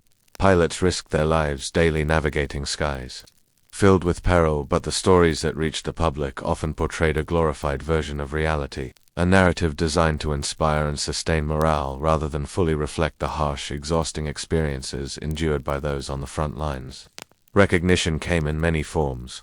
Pilots who displayed bravery, skill, or extraordinary survival often received medals, honors, or formal acknowledgement from commanders. Titles such as Hero of the Soviet Union carried immense prestige, accompanied by both pride and a heightened sense of responsibility. Such recognition validated personal courage, reinforced loyalty, and boosted morale among comrades. Yet the road to acknowledgement was often narrow. Many acts of heroism went unnoticed, and countless pilots faced immense danger without formal recognition.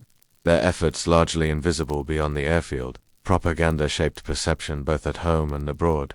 Newspapers, posters, and radio broadcasts celebrated Soviet pilots as fearless, nearly invincible warriors soaring through the skies to defend the motherland.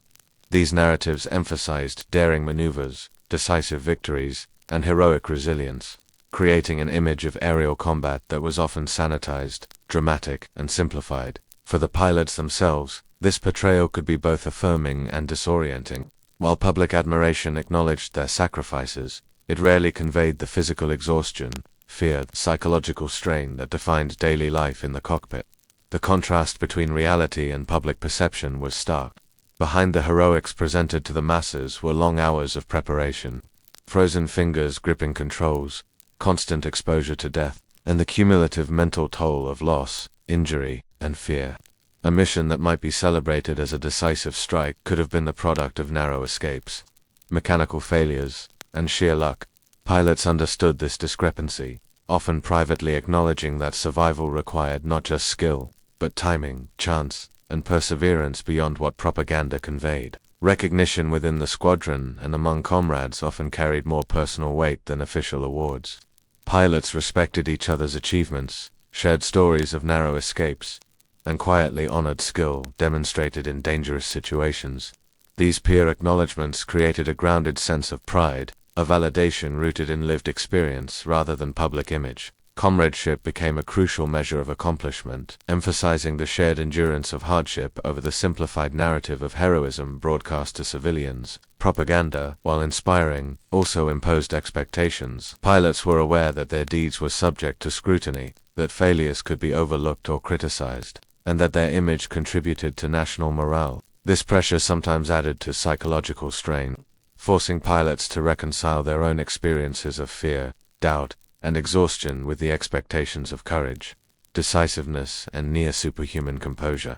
Navigating this duality required a delicate balance between personal authenticity and the performance of heroism demanded by the broader war effort. Stories of heroism often emphasized victories against overwhelming odds, a lone fighter downing multiple enemy aircraft, daring strafing runs over enemy supply lines, or surviving flak-filled skies unscathed. Yet these accounts rarely captured the preparation, fear, and chance that made survival possible.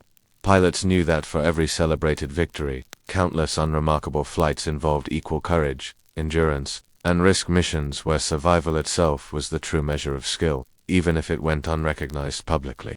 The symbolic weight of medals and decorations was significant.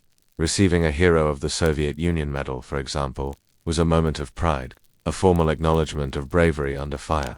Yet these symbols were also reminders of the danger endured, the comrades lost, and the uncertainty that remained. They represented both achievement and the relentless risk inherent in every mission. a duality that defined the lived experience of pilots amidst the broader narrative of wartime heroism. Propaganda also served practical purposes. By celebrating pilot heroics, the Soviet state aimed to maintain morale, encourage enlistment, and foster a sense of unity and resilience among civilians and soldiers alike. Stories of daring pilots inspired hope in uncertain times, reinforcing the idea that courage and skill could alter the course of the war. For those in the air, awareness of this broader purpose sometimes provided additional motivation, a sense that their risks contributed not only to immediate military goals, but to the survival and spirit of the nation. At the same time, the harsh realities of daily life persisted behind the heroic narrative. Pilots faced freezing airfields, inadequate rations, mechanical failures, and the ever-present threat of injury or death. The contrast between public perception and private experience created a quiet tension, a recognition that survival and endurance were as significant as celebrated victories. Pilots often carried memories of lost comrades, near-death experiences, and the cumulative weight of stress and fatigue, all of which underscored the human cost behind the stories of glory. Ultimately, heroism, recognition, and propaganda intertwined to create a layered experience for Soviet pilots. Public narratives celebrated bravery and achievement, formal recognition provided honor and status, and private acknowledgement among peers grounded the experience in reality. Yet the day-to-day life of a pilot remained perilous, exhausting, and emotionally demanding, a reality often hidden behind medals, posters, and radio broadcasts. The quiet courage required to face danger repeatedly, endure physical and psychological strain, and survive where others did not, defined true heroism in a way that transcended official narratives. In moments of reflection, pilots understood that heroism was not simply about dramatic victories or public accolades. It was about perseverance, skill, and resilience in the face of constant danger. Each mission flown, each plane returned safely, each life preserved amidst chaos, was a testament to courage that could not always be captured in medals or propaganda stories. It was a quiet, enduring heroism, grounded in reality, and lived in the cold skies over the Eastern Front. While much of the focus of World War II aviation often falls on male pilots, the Soviet Union was remarkable for its inclusion of women in combat roles. Among the most legendary were the all-female 588th Night Bomber Regiment, nicknamed the Night Witches by the Germans they haunted, flying light, outdated biplanes under the cover of darkness. These women became symbols of courage, endurance, and ingenuity, facing challenges that were both unique and daunting, yet performing missions critical to the Soviet war effort. The Night Witches were equipped with Polikarpov Po-2 biplanes, fragile aircraft made primarily of wood and fabric. By modern standards, they were slow, underpowered, and minimally protected, offering virtually no defense against enemy fire. Yet these planes had an unexpected advantage. Their low speed and maneuverability allowed pilots to fly silently at low altitudes, glide over targets, and deliver bombs with precision. Missions were conducted at night, often in freezing temperatures, demanding immense concentration and resilience. For these women, flying was both an art and a battle of nerves. Training was rigorous and intense, emphasizing not only flight skills but also stealth, navigation, and precise bomb delivery. Many of the women had limited prior experience, yet they adapted quickly, learning to compensate for the plane's quirks and to endure the extreme conditions of night combat. Fatigue, cold, and the constant threat of anti-aircraft fire or enemy fighters were everyday realities. Pilots had to maintain focus, manage fear, and navigate by instinct and memory when instruments offered little guidance in the darkness. The psychological demands were substantial. Flying at night heightened disorientation, amplified fear, and left pilots acutely aware of vulnerability. The silence of gliding over enemy positions, broken only by the faint whine of engines, required nerves of steel.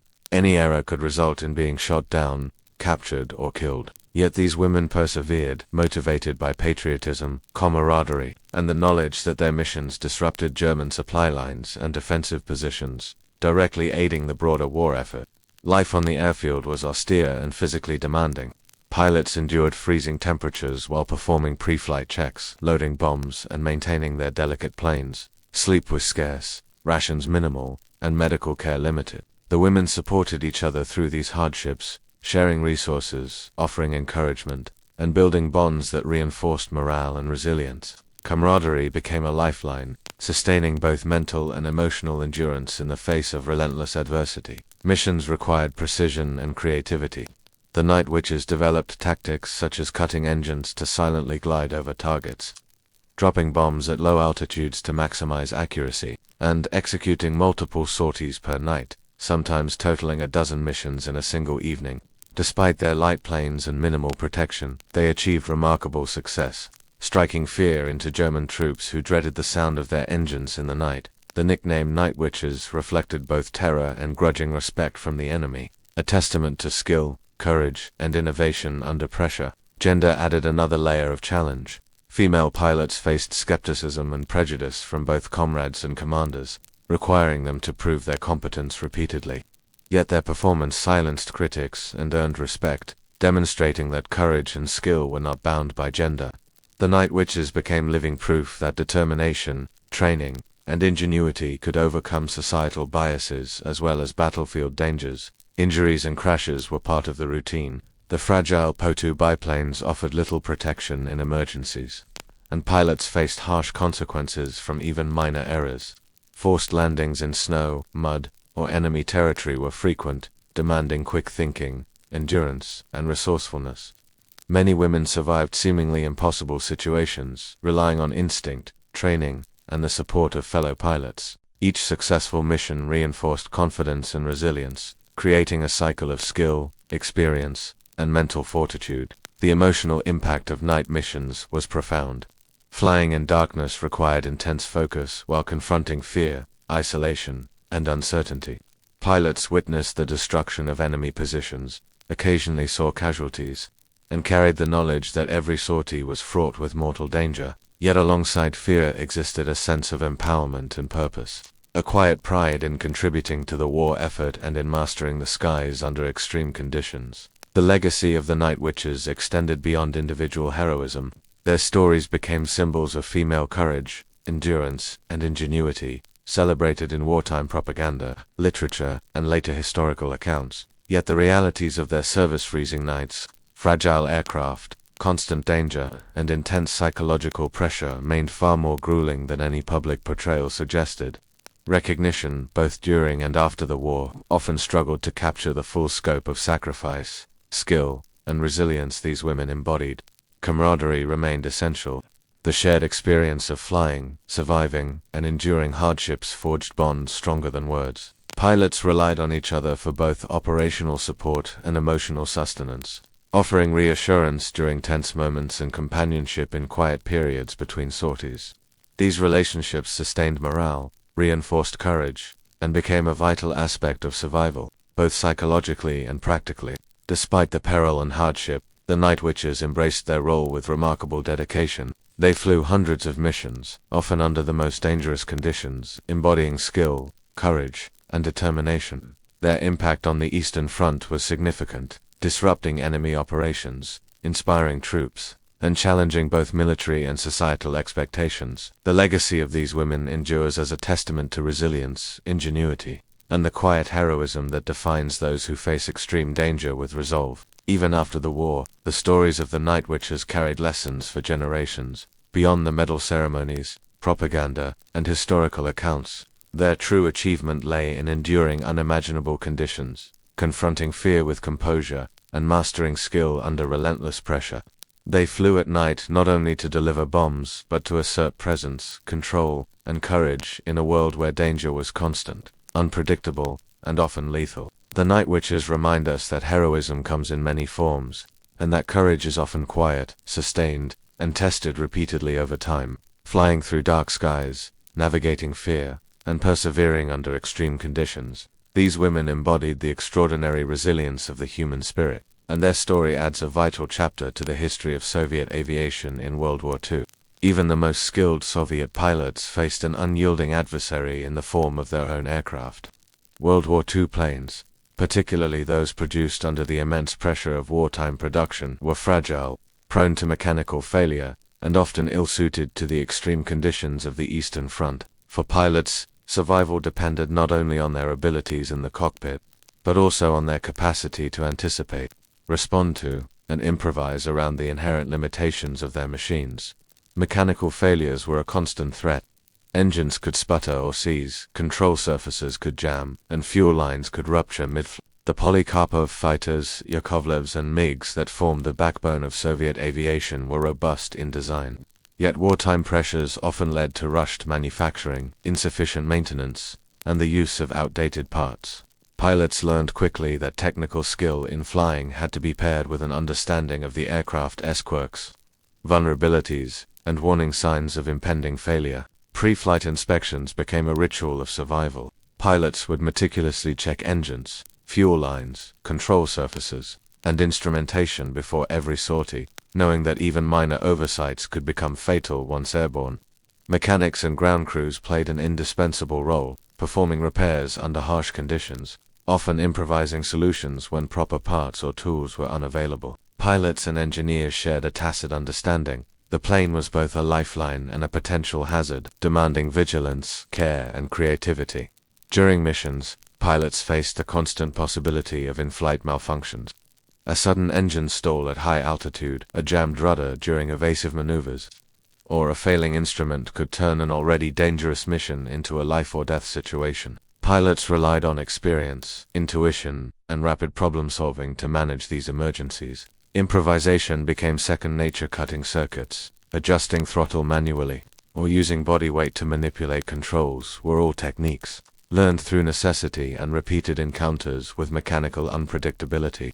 Environmental conditions further exacerbated the limitations of aircraft.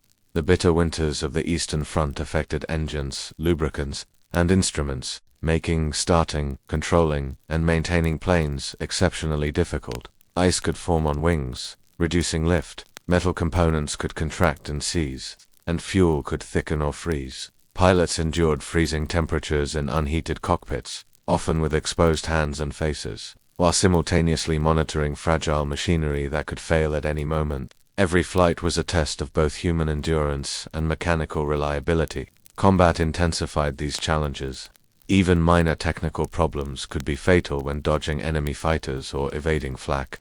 A single misfiring gun, a slowed engine, or a leaking fuel line could determine the outcome of a dogfight. Pilots had to integrate rapid technical assessments with split-second tactical decisions, a combination of cognitive and physical skill that required intense focus and resilience under extreme stress. Improvisation was essential on the airfield as well.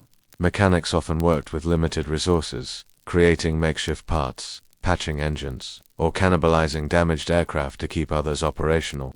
Pilots learned to adapt to these realities, understanding which aircraft were safe for sorties, which systems required extra caution, and how to modify flight techniques to compensate for deficiencies. This intimate knowledge of aircraft limitations was as critical to survival as combat skill itself. Fatigue and psychological strain were compounded by the unpredictability of equipment. A pilot who had survived repeated sorties and enemy attacks still had to contend with the anxiety of mechanical failure. Trust in the plane was never absolute. Every mission carried the awareness that even a minor malfunction could result in injury or death. This constant vigilance shaped both decision-making and mental endurance, reinforcing a unique combination of caution, skill, and courage. Despite these challenges, pilots often formed deep familiarity with their aircraft. Understanding the subtle sounds of an engine, the feel of controls under strain, or the behavior of a plane in various weather conditions allowed them to anticipate problems before they became critical. Experience provided the ability to read the machine, interpreting vibrations, throttle responses, or instrument anomalies as vital clues to its condition. This knowledge, honed over repeated missions, became a form of survival instinct in the skies. Aircraft limitations also shaped tactics and strategy. Pilots learned to avoid maneuvers that overstressed engines, to plan routes that minimized exposure to extreme conditions, and to anticipate which enemy encounters could be survived given the mechanical constraints of their planes. These tactical decisions were inseparable from the technical realities of flight, demonstrating the delicate balance between human skill and machine reliability that defined Soviet aerial operations. Even after landing, mechanical challenges persisted. Aircraft required constant maintenance to remain flightworthy, and ground crews worked tirelessly under freezing, muddy, or chaotic conditions. Pilots often assisted in repairs, learning to diagnose issues, replace parts, and improvise when standard procedures were impossible.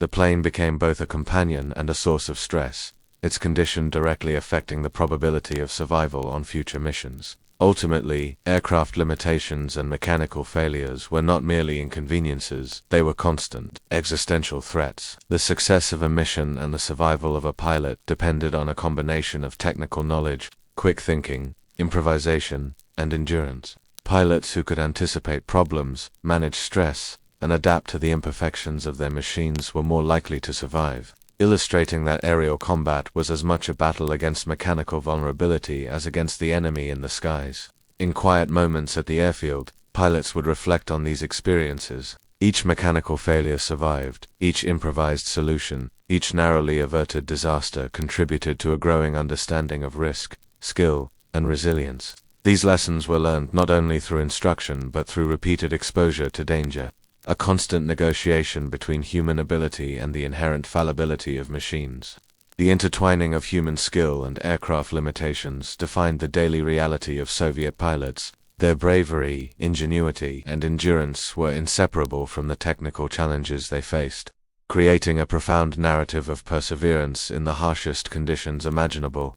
Every takeoff, every flight, and every landing became a testament to the delicate balance of courage, skill, and adaptability required to survive the unforgiving skies of World War II. The Eastern Front was not only a battleground of men and machines, it was a relentless test of human endurance against the harshest winters in Europe. Soviet pilots, already confronting enemy fire, mechanical failures, and psychological strain, faced an additional, unforgiving adversary: extreme cold. From Siberia to Ukraine, winter introduced frostbite, snowstorms, frozen equipment, and perilous conditions that transformed the skies and the airfields into environments as deadly as any combat zone. Survival required resilience, preparation, and a constant awareness of nature's power. From the first cold snap, pilots learned that their bodies could become as vulnerable as their planes. Cockpits offered little insulation, leaving hands, faces, and feet exposed to temperatures far below freezing. Gloves could not fully prevent frostbite, and prolonged exposure could numb fingers, reduce dexterity, and make even simple maneuvers difficult. Engines, frozen instruments, and icy controls compounded the challenge, demanding that pilots maintain both skill and composure while their own bodies battled against hypothermia. Winter storms were particularly dangerous. Low visibility, snow-filled skies, and sudden gusts made navigation perilous. Even experienced pilots could become disoriented, misjudge altitude, or drift into dangerous terrain. Snow accumulation on wings and tail surfaces altered aerodynamics, reducing lift and responsiveness. The roar of the wind in the cockpit could obscure vital sounds from engines or approaching enemy planes, heightening stress and requiring near-constant vigilance. Pilots often relied on intuition, memory, and visual cues to guide them safely through blizzards, knowing that one misjudged turn could result in disaster. Frostbite was a constant threat, particularly during prolonged missions or pre-flight preparations. Fingers and toes could become numb or painfully frozen, making it difficult to manipulate controls, release bombs, or operate instruments. Pilots learned to adapt, moving hands frequently, layering clothing, and relying on subtle shifts in body weight to maintain control. Yet despite precautions, frostbite injuries were common, leaving lasting scars and sometimes forcing airmen out of service. Enduring cold became as much a part of survival as skill in the cockpit. Airfields themselves became frozen wastelands. Snowdrifts could bury planes, ice could form on runways, and blizzards could halt all operations for days. Ground crews worked tirelessly to clear snow, dice wings, and maintain engines, often in temperatures that sapped strength and morale. Pilots, too, assisted with maintenance, learning to endure freezing fingers and stiff muscles while preparing fragile machines for flight. The combination of physical labor and mental focus required to operate in these conditions tested endurance, discipline, and determination to extremes. Rations and fuel presented additional challenges. Cold weather increased caloric needs, yet supplies were often limited. Pilots and ground crews relied on preserved foods, improvised meals, and warm beverages to sustain energy. Fuel could gel or freeze, complicating takeoffs and long flights. Heating systems in barracks or hangars were often inadequate, leaving crews and pilots vulnerable to the elements even when not flying. Survival depended on careful planning, improvisation, and an acceptance of discomfort as a permanent companion. Winter combat demanded adaptation. Enemy aircraft often avoided flying in extreme cold or storms, but missions were still required for reconnaissance, bombing, or defense. Pilots developed new strategies for low-visibility navigation, including relying on landmarks, radio signals, or visual cues from snow-covered landscapes. Gliding silently over enemy lines became more challenging as ice accumulation altered lift, yet the same frozen conditions sometimes offered concealment, reducing detection and creating opportunities for surprise attacks. The environment became both enemy and ally, demanding respect and skill. Physical resilience was inseparable from mental fortitude. Pilots endured freezing winds, exhaustion, and constant stress while maintaining focus on mission objectives. Each flight required careful management of body and mind, balancing fear, fatigue, and the physiological effects of cold. Hypothermia, frostbite, and mental fatigue could erode judgment, making split-second decisions even more critical. Those who survived winter missions developed a unique resilience, learning to function effectively in conditions that would have disabled or demoralized many. Camaraderie became especially important in winter conditions.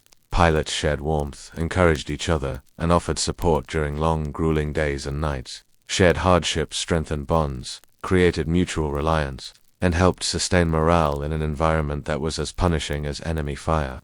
The emotional support of comrades often proved as vital to survival as skill or equipment. Winter also demanded improvisation and creativity. Pilots and crews learned to insulate engines, keep instruments operational, and shield themselves from the wind in innovative ways. Techniques such as heating engine components before takeoff, using improvised windshields, or layering clothing strategically became essential. The ability to adapt to extreme conditions was a critical skill, combining knowledge, experience, and a constant readiness to respond to unexpected challenges.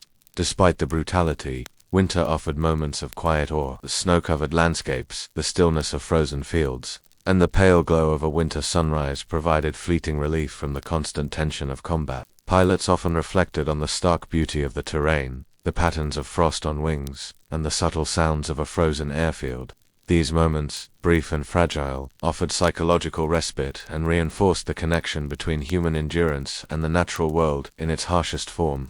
Ultimately, winter survival on the Eastern Front was an unending test of physical endurance, mental resilience, and resourcefulness. Pilots who navigated freezing temperatures, storms, and icy conditions while managing mechanical limitations and enemy threats exemplified extraordinary courage. Every successful sortie, every safe landing, and every endured night in the snow was a testament to human determination and the will to survive in one of the most punishing environments imaginable. The experience of cold, frost, and winter storms left a lasting imprint on Soviet pilots. It shaped tactics, influenced equipment adaptations, and reinforced both the psychological and physical toughness required for survival.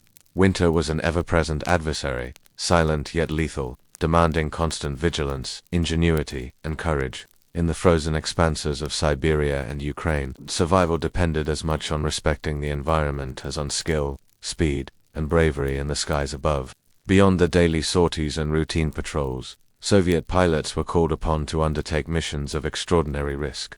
These strategic operations, bombing runs, reconnaissance flights, and other high-stakes assignments pushed both skill and courage to their limits. Survival was never guaranteed, and every mission carried the weight of near-certain danger, demanding precision, endurance, and a measure of luck that could tip the balance between life and death. Strategic bombing was among the most perilous tasks.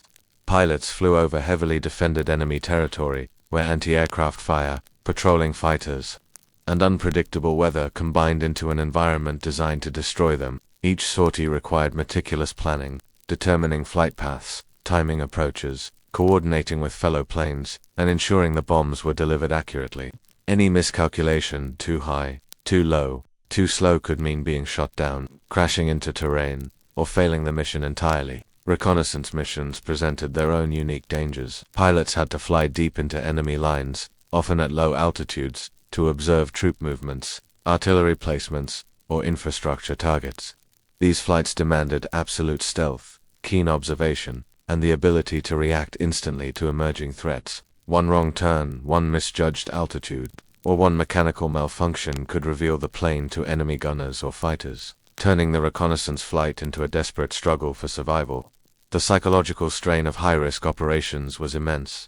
Unlike routine patrols, strategic missions carried a near-constant awareness that survival was unlikely. Pilots confronted fear directly, managing adrenaline, focus, and judgment under conditions where error could be fatal. The knowledge that any sortie could be their last weighed heavily on every decision, every maneuver, and every observation made in the cockpit.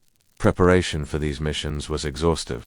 Pilots reviewed maps, memorized terrain features, rehearsed maneuvers, and studied enemy tactics. Ground crews meticulously checked every system, knowing that even minor malfunctions could have catastrophic consequences in high-risk zones. Pilots adapted their techniques to compensate for mechanical limitations, weather conditions, and anticipated enemy strategies. Every detail, no matter how small, could influence the outcome of the operation and the survival of those on board. Bombing runs required extraordinary precision. Pilots had to approach targets while evading enemy fighters and navigating intense anti-aircraft fire. The Po-2 biplanes and other Soviet aircraft were often slow and lightly armored, making evasive maneuvers essential yet difficult. Pilots had to balance altitude, speed, and trajectory to ensure bombs hit their mark while minimizing exposure to enemy fire. The combination of technical skill, nerve, and improvisation defined the success or failure of the mission. High-risk operations often involved multiple aircraft flying in formation, coordinating timing, altitude, and attack strategies. This required precise communication, trust, and constant awareness of both allies and enemies in the sky. One misstep in unexpected maneuver, a communication error, or a mechanical failure could endanger the entire squadron. Teamwork was critical, and every pilot understood that their survival was intertwined with the skill and composure of those flying alongside them. Night missions amplified the danger. Flying in darkness, with limited visibility and frozen instruments, compounded the inherent risks of strategic operations. Pilots navigated by memory, instinct, and minimal landmarks, all while evading detection from enemy radar, searchlights, and anti-aircraft positions. The margin for error was microscopic, and the consequences of mistakes were severe. Each mission demanded heightened focus, resilience, and the ability to function under extreme mental and physical pressure. Mechanical failures during high-risk operations were particularly hazardous. Engines could fail, control surfaces could jam, and fuel systems could freeze, leaving pilots vulnerable in the midst of enemy fire. Improvisation became essential. Pilots had to assess damage mid-flight, adjust maneuvers, and sometimes attempt emergency landings in hostile territory. Survival was a combination of skill, experience, and the unpredictable hand of luck. Despite the danger, these missions were critical to the Soviet war effort. Bombing enemy supply lines, gathering intelligence, and striking strategic targets disrupted German operations and supported ground forces. Pilots understood the stakes not only for themselves but for the larger campaign. This awareness lent a sense of purpose to each high-risk flight, helping to sustain courage even when fear threatened to overwhelm. Returning from a successful strategic mission brought a mixture of relief and reflection. Pilots counted their comrades, assessed mechanical wear on their planes, and mentally processed the experience. Even when all aircraft returned safely, the emotional and physical toll of operating under near-constant threat left an imprint. These flights were more than just military operations, they were tests of human endurance, composure, and skill under extreme conditions. Recognition for successful high-risk missions was meaningful, but could never fully convey the hazards faced. Medals, commendations, and stories of heroism acknowledged courage and effectiveness, but the silent battles against fear, mechanical failure, and environmental challenges remained largely invisible. Pilots often measured their own achievements by survival, accuracy, and the ability to return from the most dangerous assignments. Ultimately, strategic missions and high-risk operations encapsulated the essence of life as a Soviet pilot.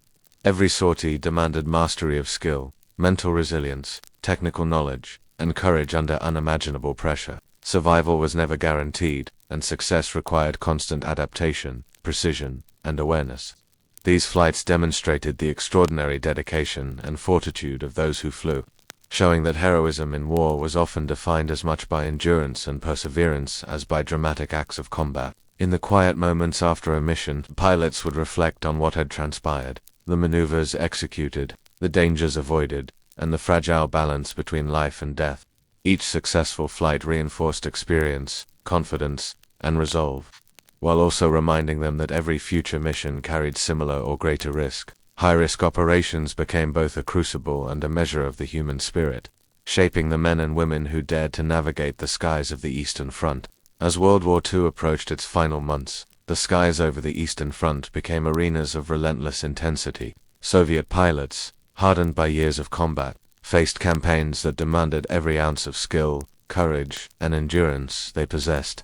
The final push against the Nazis was marked by extraordinary risk, high mortality, and the emotional toll of nearly 5 years of war years filled with fear, loss, and the constant pressure of survival. By this stage, pilots had accumulated vast experience, yet no amount of skill could fully mitigate the dangers that still awaited them. Enemy aircraft were increasingly desperate, often executing suicidal attacks, while anti-aircraft fire intensified around strategic locations. Every mission carried heightened stakes. As the Red Army advanced toward key objectives, and aerial support was critical for ensuring the success of ground operations. Pilots understood that failure or delay could result in catastrophic consequences for their comrades on the front lines. Fatigue weighed heavily. Years of prolonged combat, winter operations, mechanical challenges, and high-risk missions had taken a cumulative toll.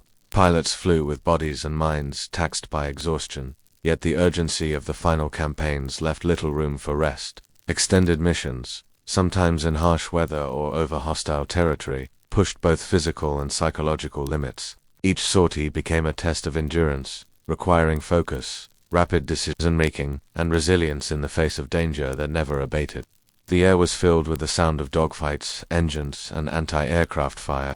Pilots witnessed destruction on an immense scale, burning towns, shattered supply lines, and retreating enemy formations. The scale of devastation brought both grim satisfaction and deep sorrow.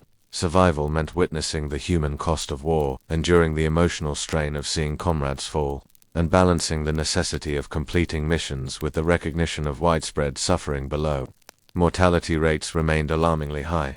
Even the most skilled pilots faced mechanical failures, enemy attacks, and unpredictable weather. Survival depended on a combination of experience, tactical acumen, and sheer luck. In these final months, every flight carried the implicit awareness that it could be a last mission, a reality that underscored the bravery and resolve of those who continued to fly despite the ever-present shadow of death. Camaraderie was more vital than ever. Pilots leaned on each other for emotional support, sharing the burden of fear, grief, and fatigue. Stories of narrow escapes, successful sorties, and lost comrades circulated in hushed tones on airfields and in barracks. The shared experience of enduring relentless danger forged bonds that transcended words, providing resilience and comfort in an environment dominated by mortality. Strategic objectives intensified. Pilots were tasked with supporting the Red Army's advances toward key cities and industrial centers, disrupting retreating German forces, and protecting supply lines. Missions demanded precision, coordination, and often improvisation under extreme conditions. The constant pressure to achieve operational goals while managing personal risk highlighted the delicate balance between duty, skill, and survival that defined every day for Soviet airmen. Psychological strain was compounded by the proximity of victory. Pilots had survived years of relentless combat, and yet the war was not yet over. Anxiety, anticipation, and the fear of final missions created a complex emotional landscape. Every flight required managing adrenaline, focus, and judgment while maintaining the composure necessary to complete high-stakes operations. The mental resilience demanded in these months was extraordinary, reflecting both the human capacity for endurance and the cost of prolonged exposure to danger. Mechanical reliability remained a constant concern. Even in the final months, aircraft continued to suffer from wear damage and imperfections. Ground crews worked tirelessly, often under pressure and with limited resources, to maintain operational readiness. Pilots needed to understand their planes intimately, anticipating failures and adapting tactics accordingly. Survival depended on a deep knowledge of both aircraft and environment, combined with a skill to respond instantaneously to emergent threats. Losses were deeply felt. Pilots saw friends, mentors, and comrades fall during missions or in accidents, reinforcing the ever-present reality of mortality. Survivors' guilt, grief, and emotional exhaustion were pervasive. Yet the collective goal of defeating the Nazis provided purpose and motivation. Pilots balanced personal sorrow with professional duty, understanding that their actions contributed directly to the success of larger campaigns and the eventual end of the war. As the front lines moved westward, pilots engaged in increasingly aggressive operations, including bombing runs, strafing attacks, and reconnaissance flights over heavily defended territory. The risk of death remained high, but the urgency of each mission reflected the strategic importance of the final offensive. Every sortie was a culmination of training, experience, and courage honed over years of relentless struggle. The final months tested resilience like never before. Pilots endured fatigue, cold, mechanical uncertainty, and enemy fire, yet continued to fly with determination. Each mission completed was a testament to human endurance and skill, and each safe landing offered a moment of relief, reflection, and gratitude. Pilots understood that their survival had been shaped by countless factors: preparation, experience, comradeship, luck, and an unwavering commitment to duty. When the war finally drew to a close, the relief was profound but tempered by the memories of loss and danger endured. Pilots reflected on the years of frozen airfields, mechanical failures, high-risk missions, and emotional strain. They had survived conditions that tested every limit of human skill, courage, and endurance, contributing decisively to the defeat of Nazi Germany. The final campaigns left a lasting imprint, shaping not only military outcomes but also the lives, perspectives, and resilience of those who survived. Pilots who had faced the most intense combat, endured relentless danger, and navigated the harshest conditions, emerged with a profound understanding of courage, survival, and the human capacity to endure extraordinary hardship. Their experience in the final months of war exemplified the full spectrum of challenges, sacrifices, and heroism that defined the lives of Soviet airmen. Ultimately, the final months of the war were a crucible combination of fear, skill, endurance, and human resilience tested to its maximum. Pilots survived not merely through talent, but through courage, adaptability, camaraderie, and the relentless drive to complete each mission, contributing to the ultimate victory that would bring the long and perilous war to an end.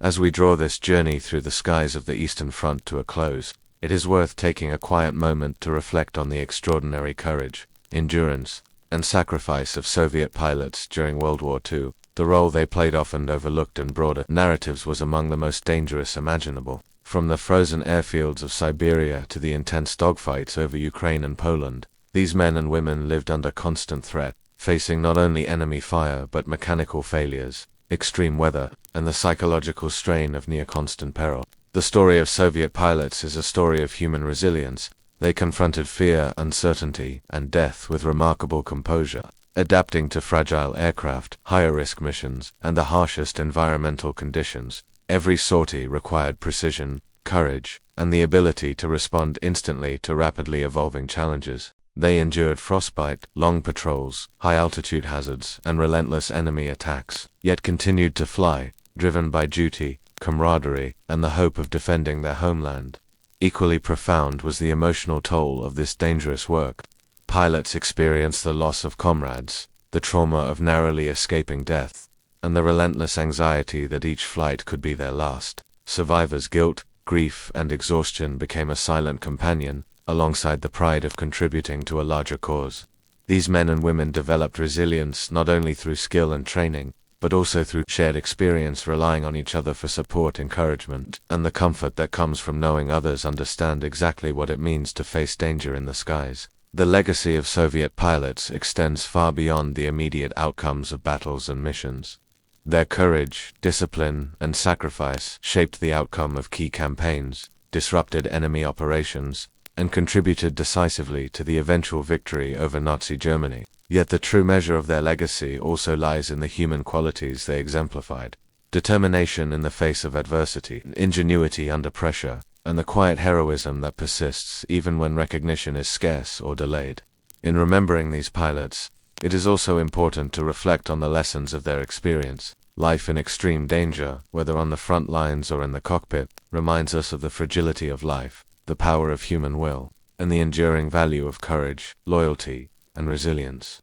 These qualities are timeless, extending beyond the context of war to illuminate how people respond to challenge, uncertainty, and adversity in any era. The night witches, the young men flying outdated biplanes, the veterans navigating frostbite and mechanical failures, all contributed to a broader story of perseverance. They remind us that history is not only about dates and victories, but about the human experiences that unfold in the spaces between, where endurance, fear, and bravery coexist. Each pilot's story, each mission flown, and each life preserved under impossible circumstances adds depth to our understanding of war, courage, and the human spirit. As we slowly let our minds settle on these reflections, it is comforting to consider the endurance and resilience that carried these pilots through the most perilous skies of their lives. Their struggles were immense, yet their ability to rise, take flight, and confront danger repeatedly stands as a testament to human fortitude. In honoring their stories, we recognize both the hardships they endured and the incredible strength required to navigate the most dangerous job in the world. So, as you listen, perhaps reclining in a quiet space, let the images of frozen airfields, gliding biplanes, and the determined faces of pilots fade into a gentle calm. Imagine the hum of engines settling, the quiet camaraderie on snow-covered runways, and the steady rhythm of breath as pilots prepared for missions long past. Their courage now becomes a soft echo, a reminder of resilience and human perseverance. In this gentle pause, allow yourself to appreciate the depth of their experience, the sacrifices made, and the lessons their lives impart. Reflect on the courage it took to confront danger, the loyalty that sustained them, and the quiet heroism embedded in every soul. Let these thoughts drift slowly, like clouds across a winter sky, as the mind gradually unwinds and the body relaxes.